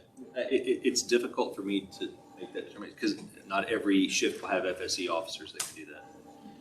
You know, that are that well trained to go in and make those arrests or do the evaluations. But I do understand what you're saying. I don't know how to get there, and I don't know what they do because I'm not in an office for the last 6 years. Right here. Yes, sir. I'm sorry. Mr. Chairman, I was going to ask as a follow-up to my earlier question. If the officers have discretion to do it, is DUI a situation where the officers can refer or recommend someone for arrest diversion? For arrest diversion, no. Arrest diversion does not fit in the criteria. So again, when I say the department encourages the arrest to be made, you can't say I'll give you a notice to appear, or I will, if I determine that you are intoxicated to drive, I can't let you go on the scene or give you some pre-arrest diversion paperwork. Okay. Yes, ma'am. I don't think it's a person in this room that wants anyone to be driving that's under the influence. I'm clear at this table. I don't think any of us. She held those pictures up of the people who had passed. It brought some things as to how a person would feel if that loved one did get happen to. But I also think that the other person at this table also don't want to see arrests taking place the way they take place in some cases. And as we've been talking, I wrote down several words. Culture, I think it's one of them to consider when people are arresting. Judgment, call, implicit bias, reaction from the offender, the mood they may be in, humanity, personal discretion, maturity, education, and community engagement. All of those were issues I think that are often missing with law enforcement officers and with community people as well, what the relationships are. And I'm just saying, when doing some ride-alongs, I know when there's a stop about to be made, there's a blood flow that changes. And I don't know if it's just me noticing it, but it's kind of like, it just happens. Because number one, officers don't know what they're about to walk into. And it's only natural they're thinking differently when they're about to walk into it. And I understand that. But I'm thinking if there were more things to consider, that there are some implicit bias. We feel certain ways about certain people we may not feel about others. That's just a given. If I look around this room, I can tell you how many white people in here, how many black people in here. That's a given. I know the race of people in the room. So I don't say race doesn't matter. Race does matter. And what your implicit bias may have been from way back in the day, it still comes with you as you go through life. How people react to you. I still say on the tape we watched last week, and I don't want to go on that one again, I say that everything could have happened. I think in some cultures, and the cultures become another important issue when you start talking about arrest. Culture piece is a piece where, and anybody, if you're about to arrest me, I just need you to announce that's what's about to happen. I mean, and that's the part that it's maybe announced, but it's not so much to me in situations of arrest what happens, and it is sometimes how it happens. And I think, we'll have more and more because of the climate right now. The climate is not a good climate for right now in law enforcement. But I think that it's also not a good climate for citizens either. I don't want this board to walk away and we haven't addressed some of those very important things we need to address that brings these two together. If we don't do anything that's going to bring the citizens and the police together, we have failed as a board and haven't done anything. We've got to do something as to how do we get, if we have to train citizens what police officers are responsible for doing, we need to do that. And I think about it back in the day when I worked in Supreme Court and when I would go to court and we would have the courtroom loaded with young white kids in drug court, and there was no black kids there. I could never understand. Say, well, black kids don't do drugs? No. Black kids weren't taught the law. If you get stopped, tell them you got a drug problem, you go to drug court. You don't tell them you got a problem, you don't go to drug court, you go to jail. And that's why they weren't there. So do we have to train people and let people know what the laws are? Because I'm thinking that in some cases, people just don't know. I also think that there's no respect for law enforcement to a degree. I saw some things happen that I'm just saying, your uniform matters less when you're a law enforcement officer, when you're out there. So my thing is that not only for citizens, but for police, let's figure out how, as a board, how are we going to address these issues as it relates to, we created the board to address these issues. And we can talk and meet every week from this standpoint, and we're going to go through this. But at some point, we got to put our brakes on, shift from first gear to second gear, start making decisions about what we're going to do to make a difference in this city as related to before something else happens. We don't want to constantly meet, and not doing anything. Let's start speaking out what we're going to do to make a change. And some of these things that I talked about, maturity level, educational level. I mean, I was reading, I don't know if you all caught the 60-minute special on law enforcement. It was the best ever. It talked about the United States compared to other states and how they train their law enforcement officers. If you haven't caught the 60-minute special about a month ago on law enforcement throughout the entire country, it tells a lot of great stories about what they do and how they do it. And some of those things I think we need to implement in Tallahassee to help us with this process, because I think we need help, and I think that we were put here to at least provide some directions in that.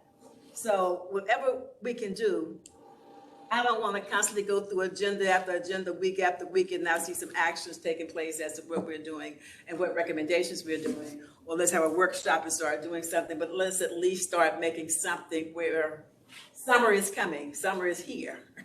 Sorry, summer is here. So you all say crime grow up in the summer. What do we do so we can combat some of these things before they happen?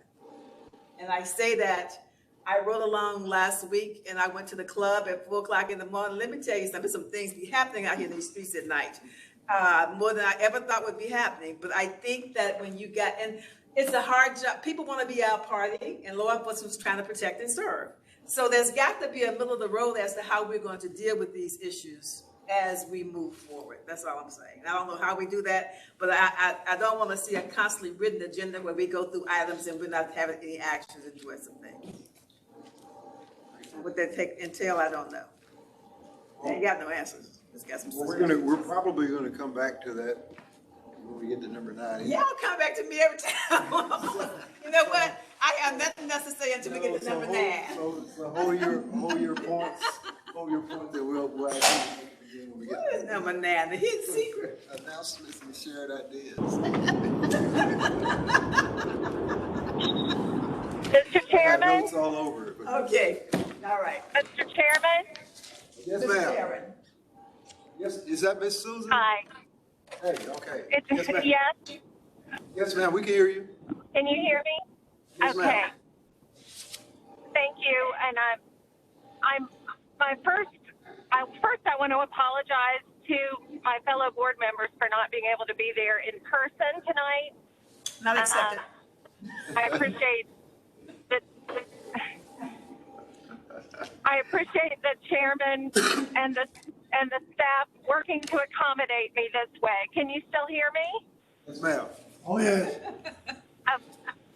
Okay.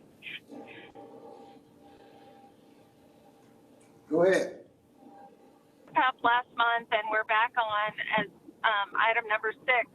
It really brings up a lot of issues that members of the public and members of this board have recognized as issues, including, whether or not the individual should have been arrested or not, whether or not use of force was used appropriately, whether or not an accommodation should have been made for someone who identified as having ADD or ADHD. So a lot of great issues that came up. I feel like we've got to focus in order to move forward in making any recommendations that we're going to. And I'll go back to where my focus has been from the beginning, and that's on the issue of use of force, or what we're calling response to resistance, I guess is the policy name. And, you know, I don't know that I'm ready to make a recommendation for a policy change based on looking at just this one incident. Now, and I'll say it looks bad. I'll agree. You've got one man on the ground, and not just one, not two, not three, but 4 officers trying to cuff a man who's on the ground, and that wasn't enough. So, you know, a baton was used, and I absolutely understand why this looks bad. But even then, I don't think I'm not in the position to make a recommendation on a change to policy, you know, based on a review of this one incident. We have requested all of the II and SI cases that involve allegations of unlawful use of force. And I, for one, need an education. I'd like to know more about how the policy has been implemented, and when it's been challenged, what the outcome has been. And, you know, maybe there are patterns that we will see, maybe there are not. But I'd like to move forward on that and try to focus on that. And then if we want to look at policies about DUI arrests, policies about accommodations for individuals who have a disability, you know, and let's kind of take them up in some sort of order. So that's my recommendation. Thank you. Thank you. What's the recommendation? Because maybe I'm missing something. Because I don't think that, I was saying, and I hope it wasn't misunderstanding, I don't think we can't make policy changes. We don't necessarily know what the policies are. We keep asking him what the policy is. And what is that? So unless it goes back to when I talk about that day workshop to get us to understand what the policies are, I don't think we're in any position to make any recommendations because we don't know what we're making a recommendation on. So I hope she's not getting that, thinking that that's what I'm saying, is that we're here to make recommendations. We're here to understand, to be educated. We have to educate ourselves before we can educate anyone else and start making recommendations for other people. And I wonder too if that. Exactly, Dr. Bobo. I agree with you. Yeah, that I don't think we're in a position to start making a recommendation at this time. That we do need more education, and I think we're going to get that education by going ahead and getting to those other cases we've asked to review. Yes. Were you going to say something? Yeah, the 2015 assessment too, I haven't seen it, so I don't know if it dives into what the policies were, and maybe they did all of that work as well, of looking at numerous cases and determining based on national best practices, if that could be something as well that puts it into an easy to understand. Well, everybody will have access to that, so I guess we could, before we make any, well, we're going to look at before we make any kind of recommendations anyway. We're at the point now where we're still gathering, and not only from ourselves, but from the public also, because we ultimately have to see what the public wants and use that as one of the tools to make our determination. I think someone said in that note that it was about a workshop about that evaluation for the public to be able to understand. Yeah. That's number 9. What is number 9? Fortunately and unfortunately, number 6 and 9 are going to kind of intersect. So we want to kind of make it, maybe leave it at that particular time to kind of shorten, I guess, our window of talking about it. Are there any more concerns or questions that we have before we move on to number 7? We need to talk about item 7, discuss closed investigation. We tabled this. Ma'am? You got 6.2. That one's Edward Gaines is Yeah. tabled to the next meeting. Oh, I ain't hear him say nothing about it. So. At the last meeting, he agreed to push it off until August meeting. Okay. And actually, this probably also kind of fits in with some of the discussion the chair wants to have on number 9. Okay. We may go to 10 o'clock on number 9. Yeah. Yeah, okay. So, let's move on to number 7.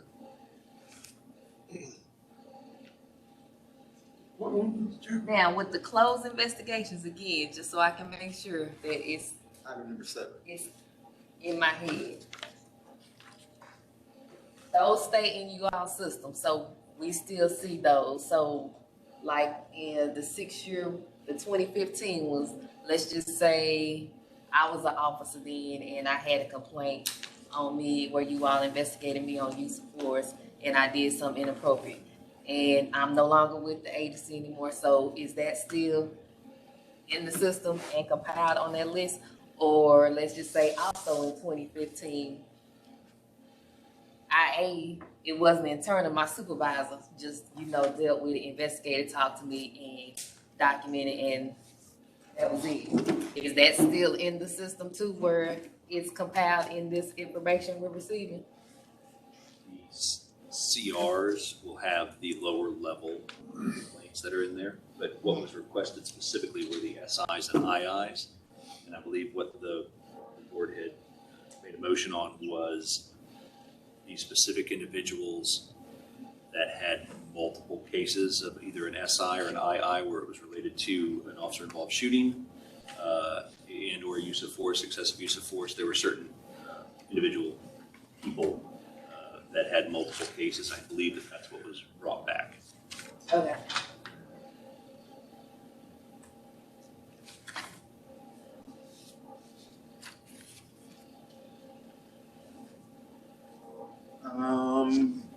We still need to determine when we want to, because we had to push that down because of this last incident.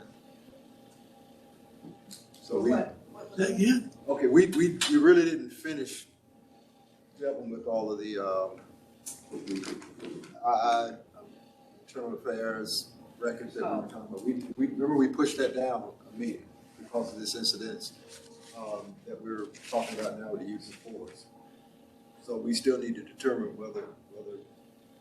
how we want to approach it. Did we ever pick the cases?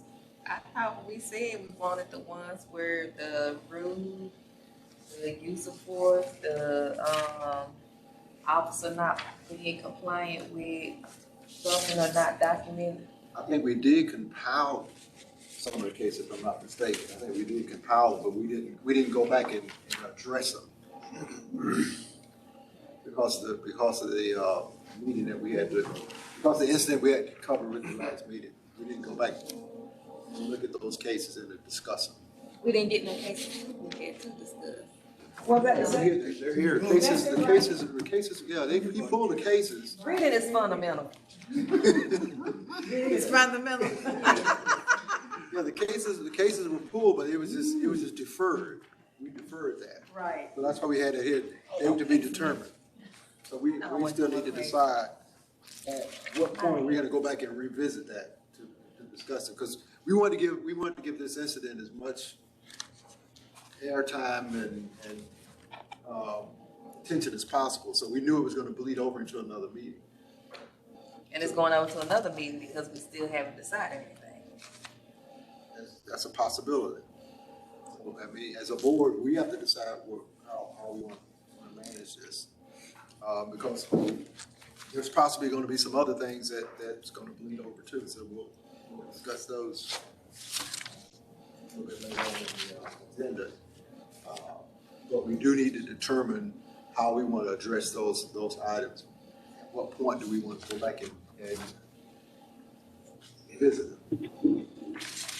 I think the recommendation from Susan, I was gonna say Susan made a recommendation for us to, because I mean, at this point, we still not reading.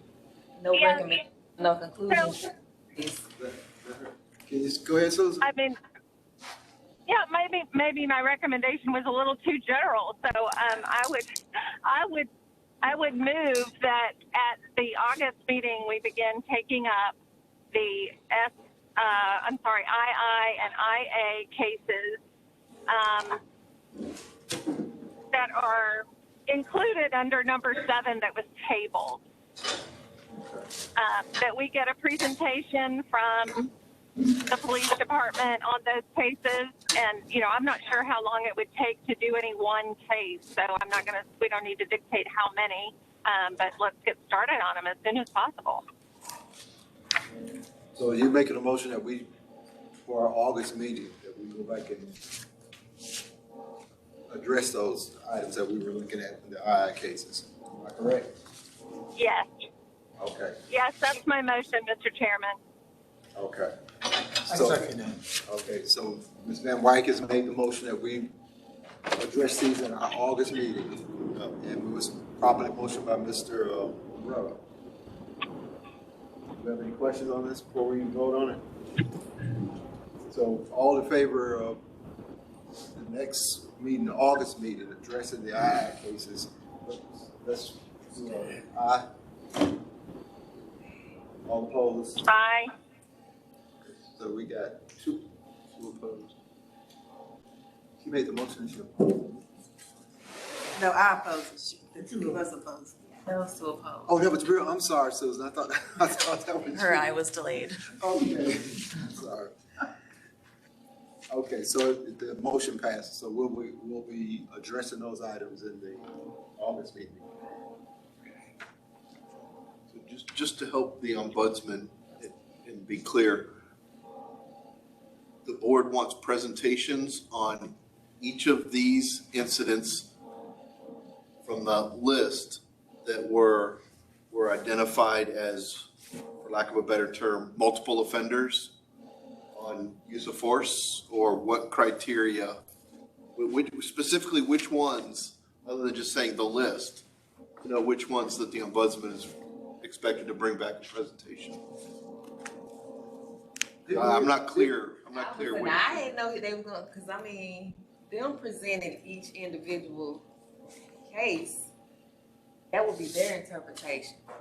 Me reading, I might interpret something different. I thought we wanted a presentation and explanation as far as with the policy when it relates to those cases to get a better understanding. But I don't know, maybe I'm here. If I may, I can bring back all of the cases that are there, and I believe I may have already provided them. We've just tabled them, so they've been provided to the administrator here. I can bring someone from Internal Affairs who may be able to answer questions as to what am I looking at here with this and that, and explain those types of things. And if there are individual questions, we can go through them that way.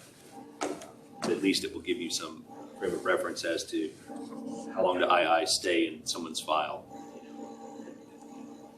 Those type of questions, looking at it, how many excessive forces do we have? Those type of things, the Internal Affairs investigator sergeant would be able to explain.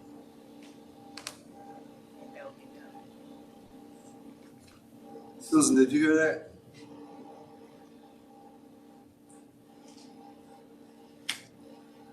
Susan. I heard it, yes. I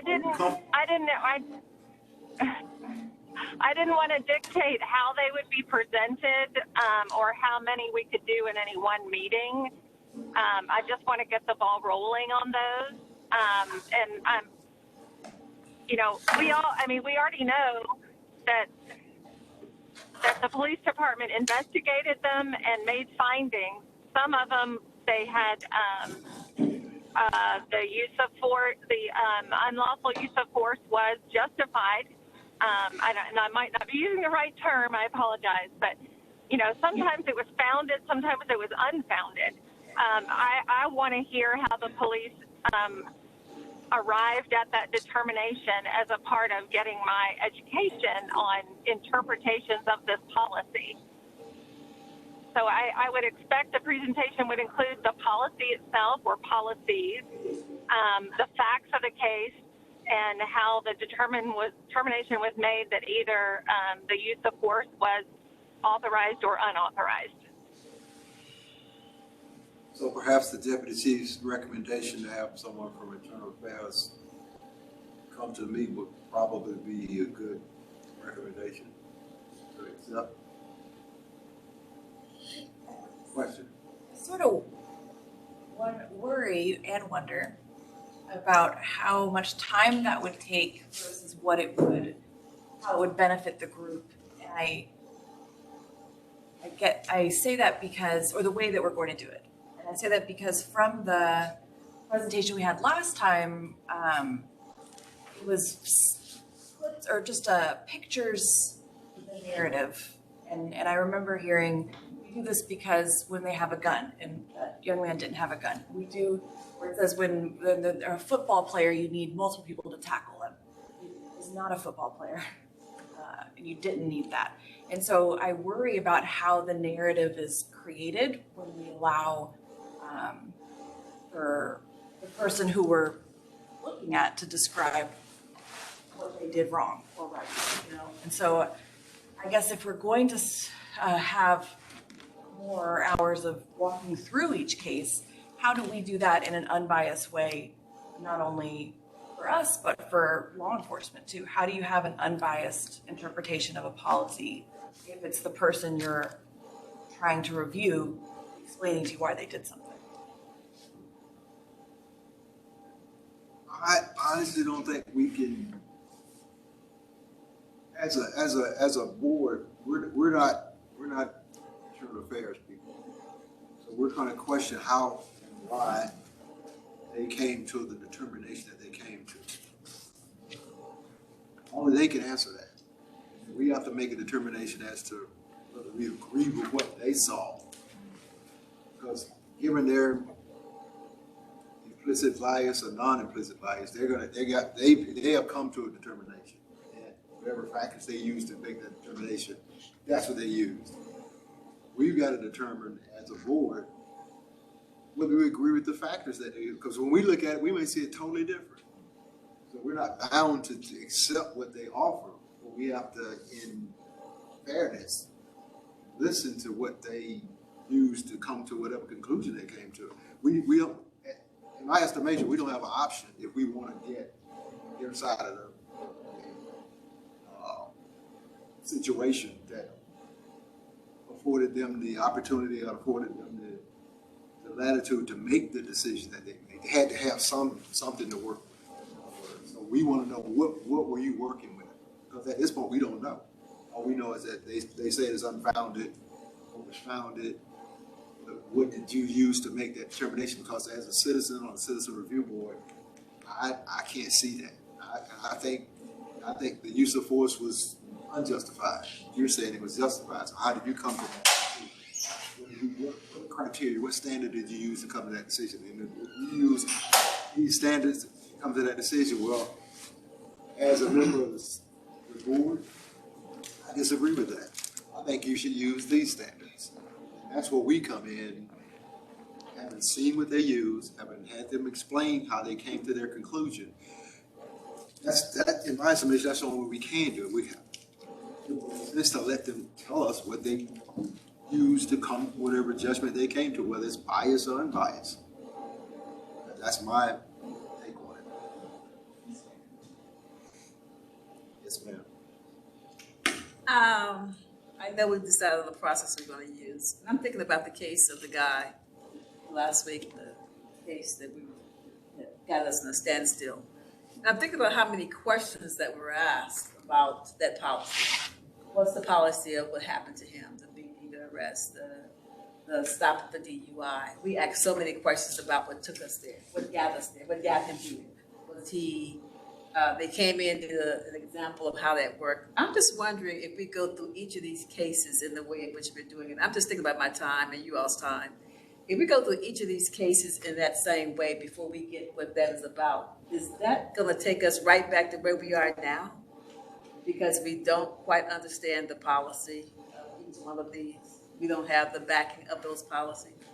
Am I making sense? If I'm not, let me know. I'll try to rephrase what I'm saying a different kind of way. Let me say it again. What's the young man, the case that got us here? Why we stopped? Jacquez Kirkland. Kirkland. That case that got us here. We had some people to come in to show us how that works, the whole piece, how it took place. We had someone, we've asked you a million questions about how that process worked and how it, policy questions about that. We keep asking questions about that. And we still haven't come to any grand conclusions of that process.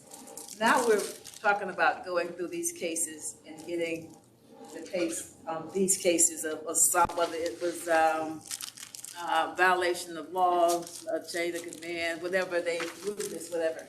And we may ask you some questions about those arrests as well. Will we go through asking, having to go, will we do this and then we reverse it and do the same thing over again? Are we gonna get the information, then ask him what's the policy behind that? And I guess I just look at it where in most cases when you join a board or when you join an organization, they kind of give you an umbrella of how they operate and what's expected, what kind of rain gonna come down from the umbrella. And I'm just thinking, we came on the board we were given a book of information, but we hadn't had any hands-on of understanding policies and procedures. And I'm just thinking in terms of, had we been given probably a 2-day workshop on policy and procedures under all of these, when we start looking at these cases, we will have a better understanding of how the policy worked and how that made sense. I will tell you, having had some different statements about what happened with the case we're talking about, I have different opinions about it because I have more education on it. I wasn't educated at first, so I was only using my emotions to take me there. But after I got more education, I became more in tune to what should happen. My only thing I'm saying is that what we're talking about now, will we go through the same thing with what we're going to do now, this process? Do you all think this will take us there, or will it take us, can we make a decision on these once we have gone through these without having to rewind this clock and do this a different way? Anybody understand me now? Foundation of it. Right, and that's what I'm just talking about, the foundations of policies and procedures. Are we there? Are we there as a committee? Are we as a board? Are we there before we start doing this? I mean, and that's what I say. You asked to be on the board, you got on the board. That may require some education, a day workshop, or some information to get you more information because you're representing a whole group of people, and to come on here and rightfully say something and not be educated to the fullest of what the law is, I just don't think it's right for the people that we're representing. Chair. Well, can I try to, can you hear me? Yeah, we hear you quite well. Okay, thank you, and I'm sorry I'm about to drive into some rain. It's going to get really loud again. So maybe those are great questions, Dr. Bobo. Maybe our ombudsman can help us. What I was trying to do was focus on interpretations of the response to resistance policy, which is, I guess, formerly called use of force policy. So I wanted to focus on one policy. It is one of the policies that was at issue in the June case, and I wanted to try to focus on that policy by looking at the other cases that implicated that policy. So, Mr. Ombudsman, I know at first we identified a short list. Maybe it only went back 2 years or something, or 5 years, and there were only maybe 5 or 6 IIs and IAs that were implicated, or that implicated that policy. Is that correct? I believe so. Okay. And so maybe I think I'm the one that made the motion to expand it and go further back so we would have more cases that implicated that policy. So, I mean, I'm willing to do whatever the board thinks would be helpful, but my thought was to focus on cases that implicate this one policy, educate us about how it has been interpreted through those investigations, and, you know, see if we believe that a policy change should be recommended. But whatever we do need to keep it focused, I think. Or, you know, we get sidetracked on other issues, but we can take up those issues at another time. So that's where I was headed with it. And if we want to narrow it down to, you know, those 5, I can't remember how many there were when we just went back 5 years. But those are my thoughts on it. Council wanted to say something. You good? Okay. Anyone else have anything that want to add to that before we? Mr. Chairman? Good, yes, sir. Let me address this on the 6.1. We had this item on the agenda last month.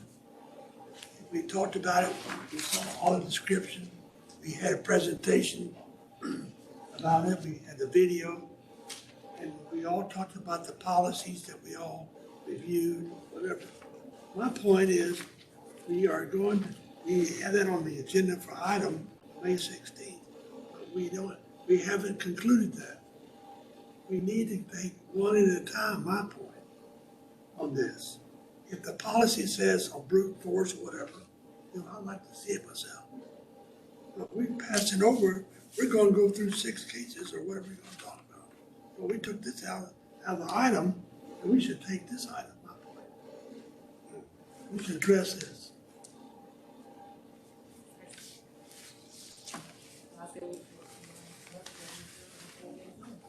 Let me ask, what I think I may hear, this makes sense, what I think I may halfway be hearing.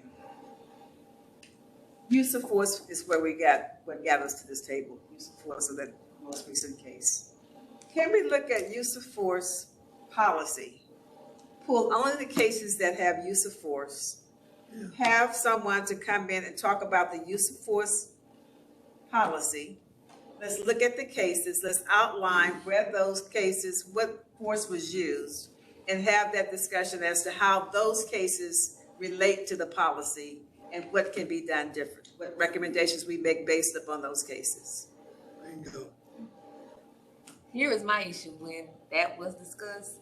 I said, well, we're looking at that, but had we looked at the complaints where citizens were complaining on that particular officer constantly of how they address the citizens and how they do that, there's a level, like a person 9 times out of 10, they just go all of a sudden start using use of force.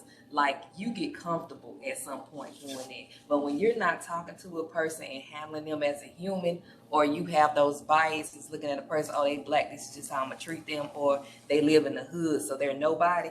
Like, you're not gonna get that out of these reports though. That's not gonna be in these reports. I say that because that's not the way the reports are written, where you say that there was a bias or I felt a certain way that evening. And when we watched the tape, we had our own personal biases to me set in with us watching the tape. We started thinking certain things based up. You can think it. You can say that all of us have a bias. We may say we don't, but everybody got a bias from somewhere they picked up, and they may not want to readily say it's there, but there's a bias that exists. And because the first part of any bias is accepting the fact that you have a bias. And I think that you're going to see the case, when we look at these cases, that's not going to be written in these cases. It's not going to be written that he raised his voice and I didn't like it, so I decided to knock his hands behind his back. You may not see something of that nature. You won't get those kinds of statements coming in these reports. I think what you will get is you'll get the case where there was use of force. And it's like when you watch the evening news and you see half of the story, you some kind of in your mind start to figure out what else really happened. So that may happen, but I think that we can get what we can get from the reports, and we can try to figure out how we're going to relate that to the use of force policy, because that's all we got to go on. We can't make up stuff in our brains about how this works. And then we look at the cases. The case is going to give us just enough information of what's written into cases, what's written in them, and what the IGs are. What's IG? What y'all got here? That our office came up with, what they came up with when they did the investigation, and then we can make some determinations based upon it appears to be a pattern of the police department that maybe they need more training on but we know use of force, that's where we are. Maybe they need more training on community, on culture, on different things, on behavior, on mood swings, whatever. Maybe they need trainings in those areas because it appears that may have been what drove that particular case to where it was. You get me? I get what you're saying, but the reason why I say what I said is because I don't know if you remember when we were giving those reports, and when I said, well, I noticed this officer had these prior complaints, but then now I see now this investigation where they had it on this same officer for use of force. And then I said also, I see where this officer had similar complaints back to back within months apart. And then it's now a larger complaint on something else. So that's the reason why I said what I said. Oh, I get that, but I guess the point I'm making, I see what you're saying, but I don't think that what we're doing on this is going to get to those bad officers that may exist within the police department. We're not going to get to them with the way in which we're going to do this. I think it'll get to the point where if this is what the policy, we say you need to change that, they'll get caught that way, because I don't think as a board, we're not necessarily, we can address all those different officers that may have several complaints and that's bad officers, but I don't think that's going to take us, that's going to warrant the overall police department and the relationship with the citizens. That's all. But I think that, I think at some point, I agree with you. We will have to address, maybe somewhere when we got those names that show up over and over again of bad officers. Those are people that we need to be whatever they say, and at least say this needs to be addressed, because this officer seemed to have had several cases that we was pulled. Because I know what you're talking about. There was one officer who had 3 or 4 cases. His name kept showing up. I don't even know why he's still there, but that's not our concern at this point. Our concern is that what's the policy, the procedures that they're using or not using that gets us to this process. So again, back to the original statement. We agree with the ombudsman's offer to have someone come in from the IA office to share the information with us. I agree, but it's still up to us to read. I mean, we have policies here to read. I mean, I'm not saying we don't do our part. Okay. It's completely up to us how we want to handle it. Do we agree to accept that particular offer or not? So, because we need to let him. They don't question at this point. Besides the logs themselves, what information do we actually have as secondary record material that we would be relying on based on trying to review each incident? Like, for instance, as an example, with the Kirkland case, there was the incident reports that were written by each officer. There were the field reports that were written by the officers. And there was body cam footage, and there was footage from Metro PCS. So each of the incidents that we're looking at now, what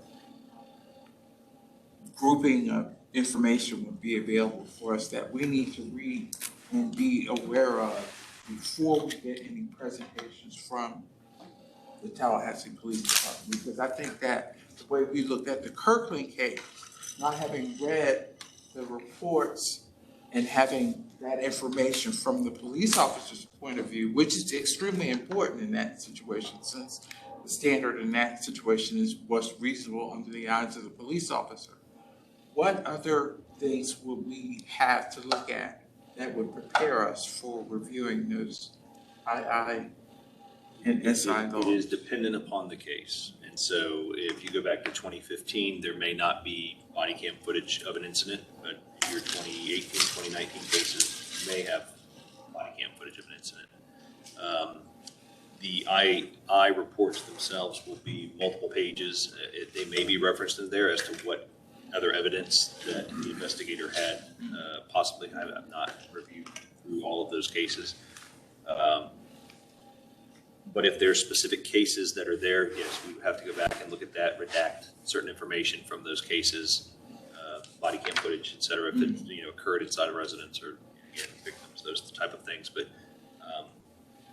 we can do that. So what can we do to make your world easier so that you can bring this information to us? So give me a motion that you all agree upon, at least in some sort of a quorum, as to what exactly that you would like to bring back. If there is a case that you've reviewed, that you have, say, I am interested in II 16-04, officer-involved shooting, whatever. I would like all the information in reference to that case that you have. And then I will come back and pull in, and not just the II report, not just the SI report about the shooting because there were no allegations of misconduct, but I want to see everything in reference to this case. And then I will get all the reports together. I'll get them all redacted, and then I will get video. And again, we're talking hundreds of pages probably, and maybe a lot of different video, especially in an SI. You have to understand in a shooting, you're asking me to bring in video, but how much video? How many officers are on scene, and what do you want to see? Because we again, I'll tell you what I think is important, but again, everybody's may say, oh, well, this is important, but I want to see when the investigator went up and talked to the mother and what the mother had to say about the shooting. Because she was on the scene. I'd like to look at that. Those type of things. And so there could be 30 or 40 officers on a scene and 70, 80 hours of body cam footage to review. And so again, I am going to try to get you what I think is relevant and important in any case that you wish to look at, but I need to know exactly what it is, because if you say I want this information, right now I've given you IA cases where there's a summary of the event and kind of tells you what it is. The discipline that was issued by the chief may not even be in there because that is kept by employee resources. So if you want to know what the discipline was on those cases, I have to go to employee resources and ask for that. Compile that, get that information, and get it back to you. If you want the body cam footage or the records, there are different places I have to pull those together. So if you can tell me the cases that you're interested in, I definitely can get that information. But a motion would help me really kind of determine what it is that we are looking for. Right now, I know you guys would like a copy of the perf report to review. It's already been sent. Got it. That's Ms. Whitaker earlier and Mr. Sutton. And so that will be put into a file, and you should have access to that, at any time, because I know that that's what you want, whether there was a motion or not, but an official motion would really definitely help me. It's the same thing with answering the questions or anything else that you're interested in. Dr. Bobo, you had a suggestion for the process that you thought would be helpful. Do you remember that? Do you mind repeating it? You remember something past what I said a minute ago? You structured it in a way that was really helpful. I did offer the council the opportunity to say something. I'm sorry. Just a couple of things. One, I wanted to get you in the procedural posture that you probably want to be in, but I just want to make sure. And I also wanted to express to you that, having been around this process from the beginning, the creation of the ordinance, I know you want to produce something very quickly, but it's more important that you get it right. So if you would be willing to take the time to actually review these things in depth, maybe not the whole kit and caboodle, but as what I thought I would do is sort of talk about kind of combining what the doctor over here said as well as what Suzanne said. And your motion, you would probably have to have a motion for reconsideration because you've already passed a motion that said what you were going to do. So you need a motion for reconsideration. You need to take a vote on that motion for reconsideration it has to be by someone who was on the prevailing side. We'll make a motion to reconsider the motion that was passed, which was to start with looking at all the IA and, IA and SI and II reports. And perhaps what you really want to do is you want to look at that smaller subset that deals with excessive force. And when you look at that small subset, you want to examine it. You probably want to have like a meeting where you actually look at all those 5 cases. And then you say to this gentleman down here, who is your ombudsman, hey, we looked at those 5, but this is the additional information that we need from those 5. And then he can bring that back at a next meeting.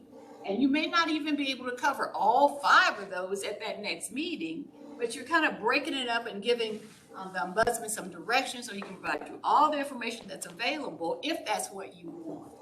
So it sounds like you want a motion for reconsideration of the vote that just passed. If somebody wants to make that. It can't be me. So this is Suzanne, and Attorney Jackson. So we had previously requested to see all of the II and IA cases that involved an allegation of unlawful use of force or unauthorized use of force, and then added to that the cases where a single officer was involved multiple times. So we hadn't actually asked for all II and all IA that involved use.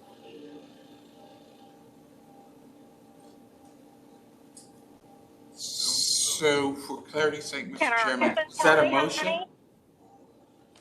One more time. No, I was just trying to recount the history. So Ms. Jackson was saying we probably want to narrow it to just those where unauthorized use of force was an issue, but we already had that. Request for all the detail from all of the cases. It was a request for a listing. So I don't know if you heard what I said. The request was for a listing of the cases, not for all of the details from all of the cases. And you've been provided the listing, and so it was to enable you to pick which ones from that listing you then wanted the detail of for further. Right. So okay. I just. So we want to do it.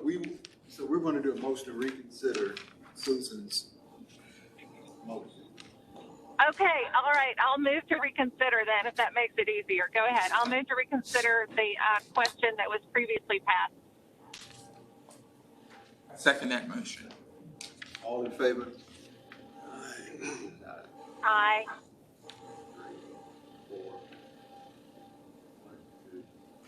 I don't think do we vote on it because we weren't a part of the first time? No, you vote. Oh, I vote for reconsideration, well, okay, I'll vote. Okay, so it's unanimous. Okay. So now you need a motion to do what you want to do, which is, I think, a subset of cases that where you will get to look through them first, perhaps, get some kind of general summary of them. And then you can tell the ombudsman, this is additional information that we would like to have. And then from that point, you could come up with, you can review that information and then perhaps come up with your policy recommendation. So for brevity's sake, Mr. Chairman, I'd like to move that we look at the 9 cases that involve the use of force at our next meeting, and have a presentation be done by the ombudsman on some of the general details of each of those incidents. That was each of those 9 cases. Yes, 9 cases. So we have a motion by Mr. Monroe to have the 9 cases, use of force cases, am I correct? Yes. It's been properly seconded by Ms. Brio. We have a vote on it. And to be more specific, that were part of the internal investigation II law. Right. So it's time to vote. All in favor? These are the subsets that we talk about. I think, Mr. Chairman. No, we have a second, Ms. Taylor. She's got a second. And these are the subset that we were talking about, so all in favor? So it's unanimous. Okay. You got that? You get Suzanne? Suzanne? Aye. Aye. Okay. Unanimous. Thank you. Okay, so let's move on, please. We got. Before we move on, I know we just voted on this process to look at the 9 cases. But this is use of force. He's gonna come in with some extra work next week that he had planned on next month, but it's okay. Question. Do we have, can we get some information regarding the policy on use of force so we can be educated on that as well? How do we want to move with that? Because just telling me what they are, everything could be, not even be policy. It could be some decision made overnight. I need to be educated on what I'm voting on. I mean, whether I feel about this. I guess we need a motion about, we got the cases, we look at them, and this to me, to me, would be the frame of how we do all of these. But I think we need to have something in place as to how we're going to do this, what it's gonna look like, so we can, for each case, each topic we come up with, we have a process that we're gonna look at. So if the process is to pull the cases and to do a presentation, who's gonna educate us on the policy? And which comes first, the chicken or the egg? Do we get educated on the policy first? Do we look at the case first?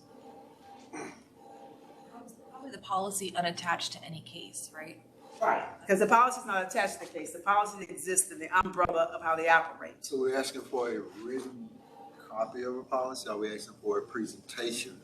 I think you need both of them. I think you need to read it and you need to get people to tell you, so that way what you've read, if you don't understand it, you can get clarity by someone coming here to explain it to you.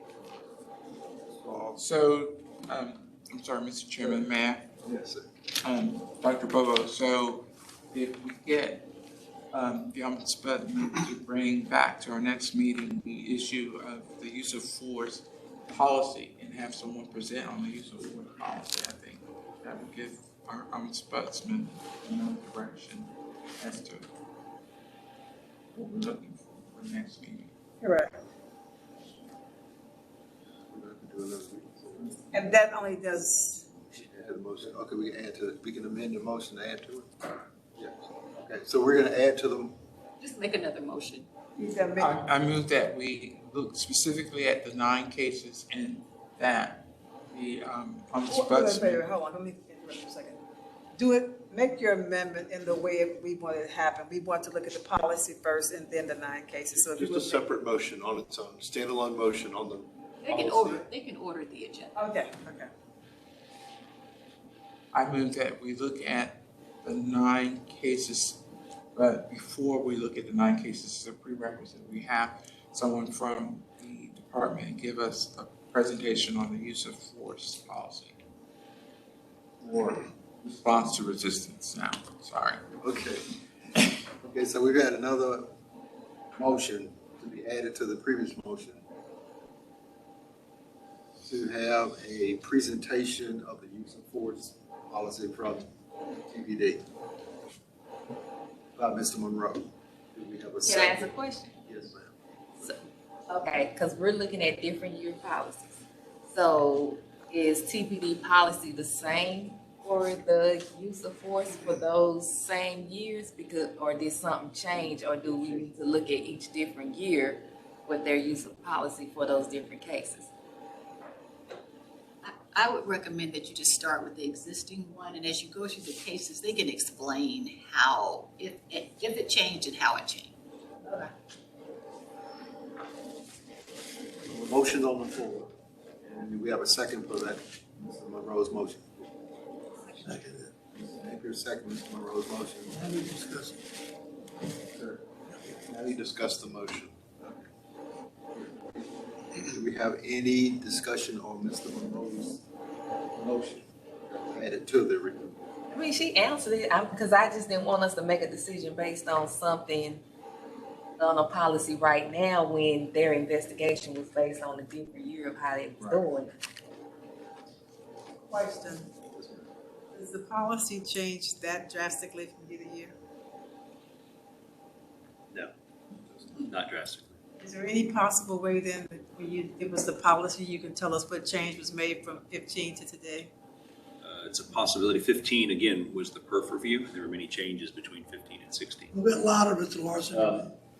15 was the perf review, and there were many changes between 2015 and 2016 in reference to the policy and definitions and things. And you'll see that in the review itself.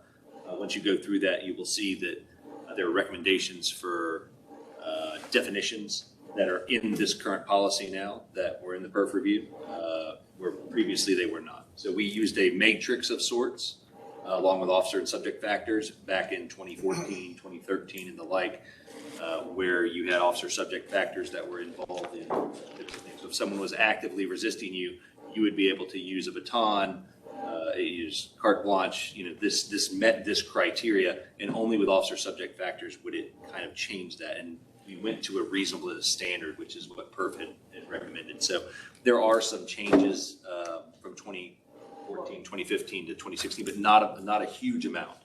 And those are usually driven by case law or incidences that come up throughout the nation. So again, years ago, you would see our pursuit policy allow us to pursue for anything. And then ultimately, because of litigation across the country, we now only pursue for violent forcible felonies. But those are few and far between when those cases come up that we change policy. Okay, well, I can agree with the attorney. She said, look at the current policy.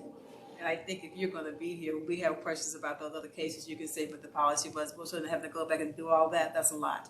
So I would just go with the current policy, and you'll be here for resources for those other years that we're looking at. I mean, that's not an amendment for that, just basically. Those are only questions. So now we're ready to vote. All in favor? Aye. Thank you.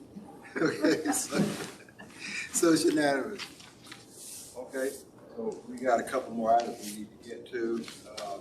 We're gonna move to number 8. Mr. Chairman? Yes, ma'am. Mr. Chairman, real quick, I didn't understand, so are we asking to receive the information about those 9 cases in advance of the August meeting or not? It will be included as part of your agenda materials, the written. Okay, thank you. Okay, thank you. Thank you. Okay, now we got to move to number 8.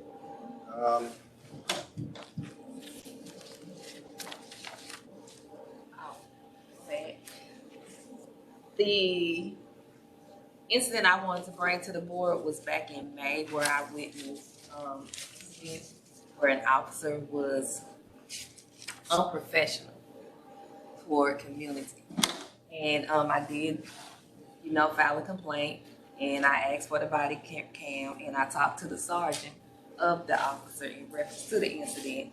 And the officer wanted me to review the camera to make sure I saw what I personally did see myself. And he basically told me that he felt that the officer was direct, firm, and sharp when talking with the community people.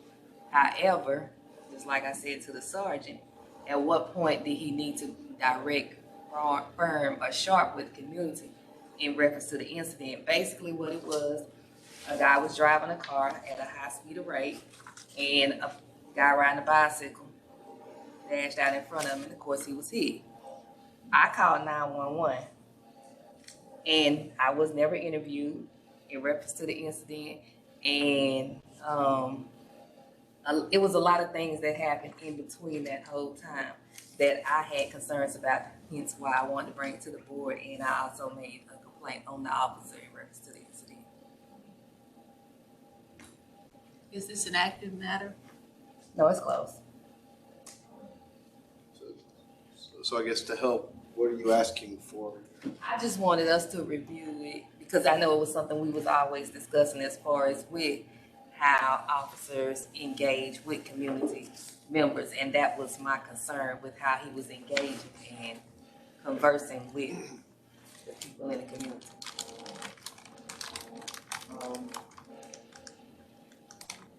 So what you're asking for is the board to take up a review of that incident and officer conduct in relation to that incident?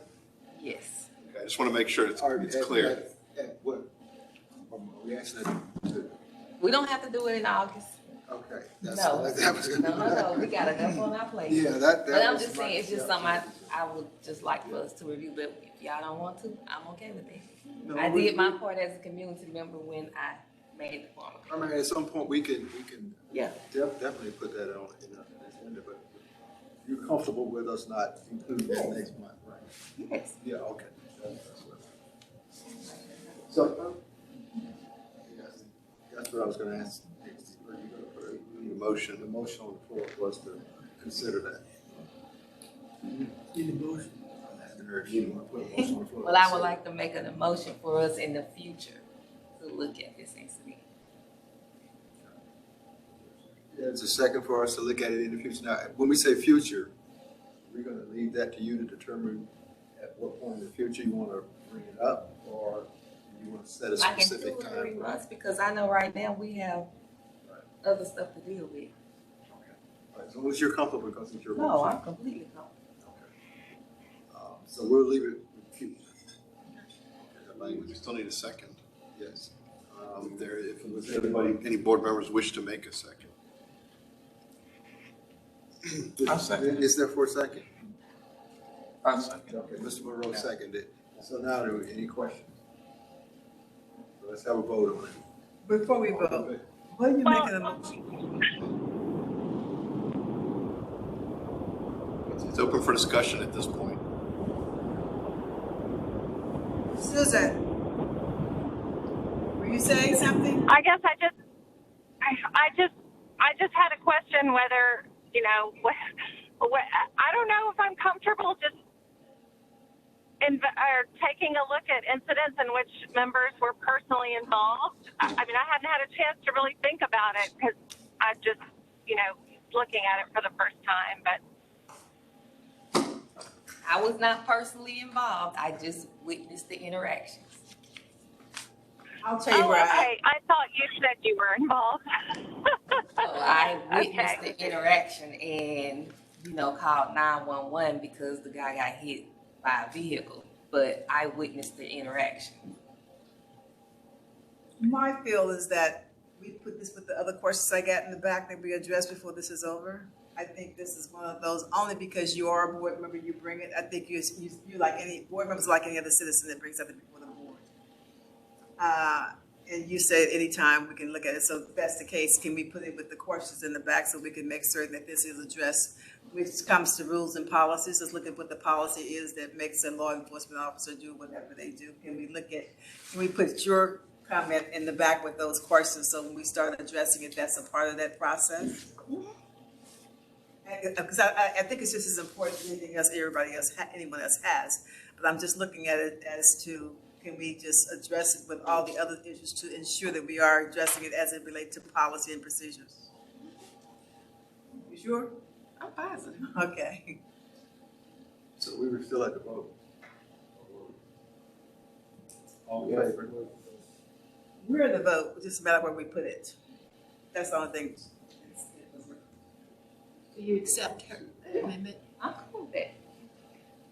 The amendment was that it be put in the list of archived items to be discussed as the relevant policy comes up.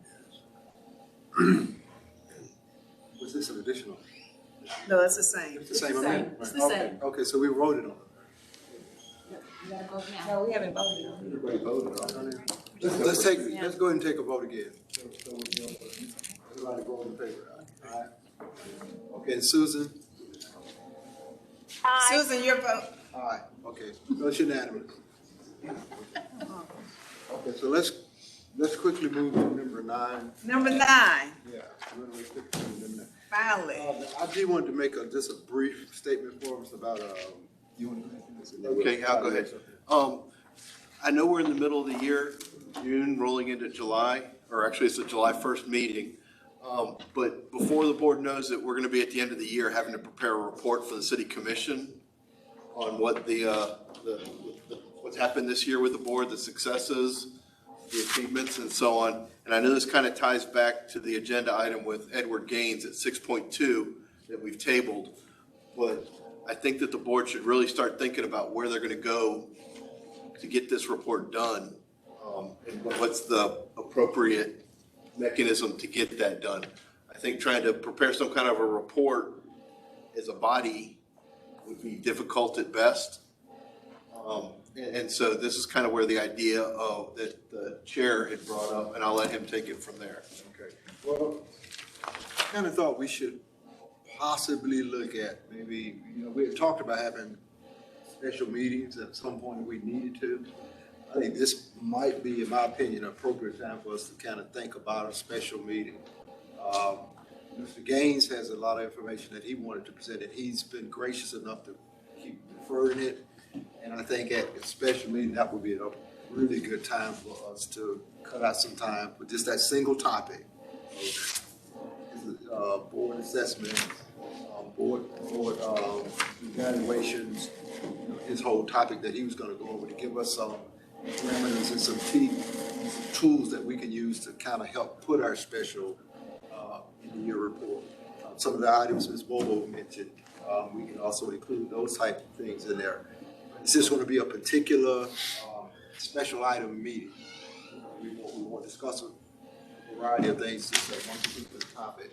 So I think in my opinion, we need to start kind of mulling that over in our heads that maybe within the next month, maybe I would say August, September, maybe. I don't want to push it too far down the road. That we might want to consider having a special meeting.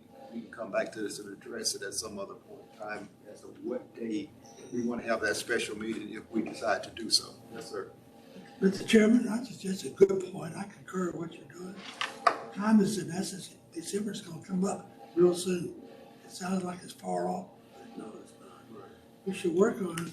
I propose to suggest to you, Mr. Chairman, you appoint a committee of 3, maybe 4, to report to him. He'd be the chairman if he like, whatever. And let the committee meet. We can meet with what is that we're talking about? Violation sunshine. Can we have a subcommittee? You can't, you just have to notice it, just like your other meetings. You know, figure. It's gonna come and report back to the board. And couldn't we have a special meeting in August where Edward Gaines can do his presentation to us? So it's not part of that, and then there's not like a lot of outside people.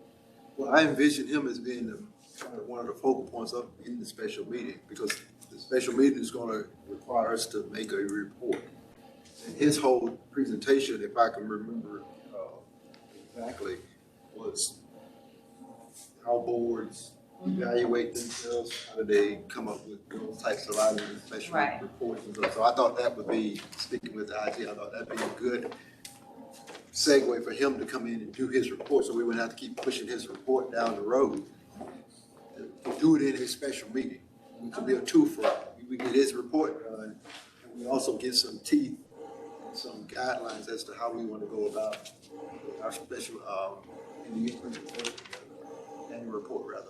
So if I could just summarize before anybody makes a motion, create a subcommittee that holds a special meeting sometime in the next 30 to 60 days, sooner the better. And that committee pull together the information from Edward Gaines, pull together a process or a format for the year-end report, and then come back to the board as a whole with the results of their special meeting. And that's what I'm hearing. That's basically where The board submits the report. Where would we meet at?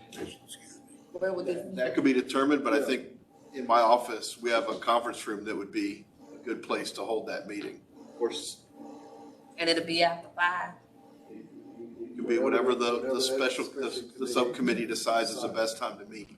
Okay. let me do it this way, since I'll be picking. Do we have anybody that wants to? I'm gonna ask Mr. Gaines if he will be on that committee. Now, if he decides he can't rebuild, I would like him to come and make a presentation. So I would ask that we get volunteers, if anybody specifically wants to be on the committee to help with that. Okay. So now I gotta pick 2 other people. Mr. Napier, would you be willing? I think 3 members would be good enough. So if we can get Mr. Gaines, Mr. Monroe, and Mr. Napier, I'm comfortable with that. Thank you.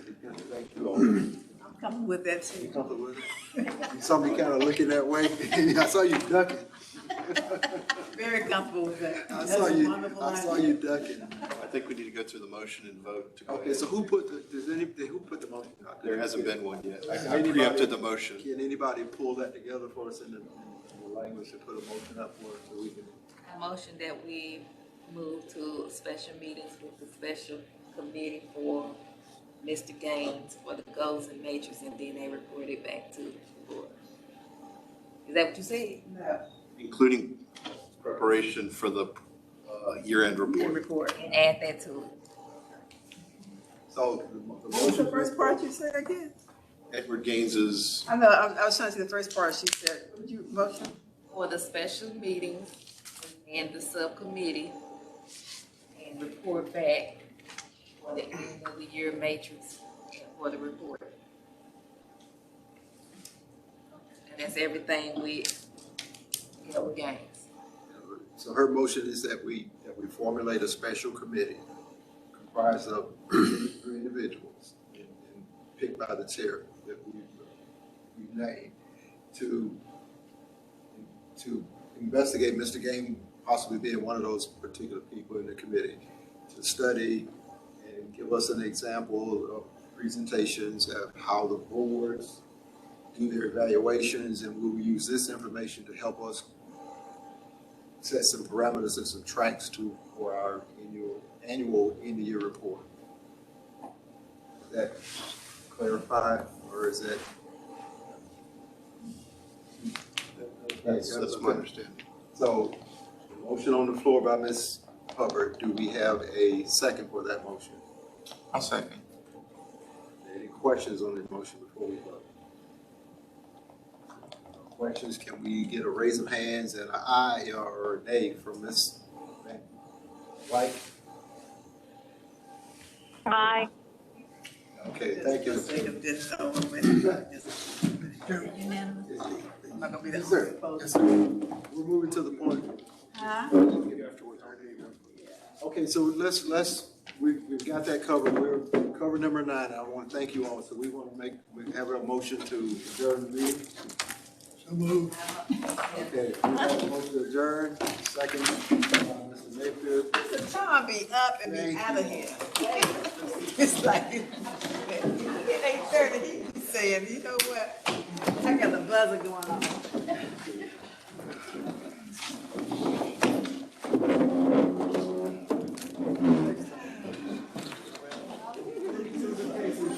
Huh? What? Thank you, sir. What I do? Some of the time, back there, we. I'm not saying anything in August meeting. What? Thank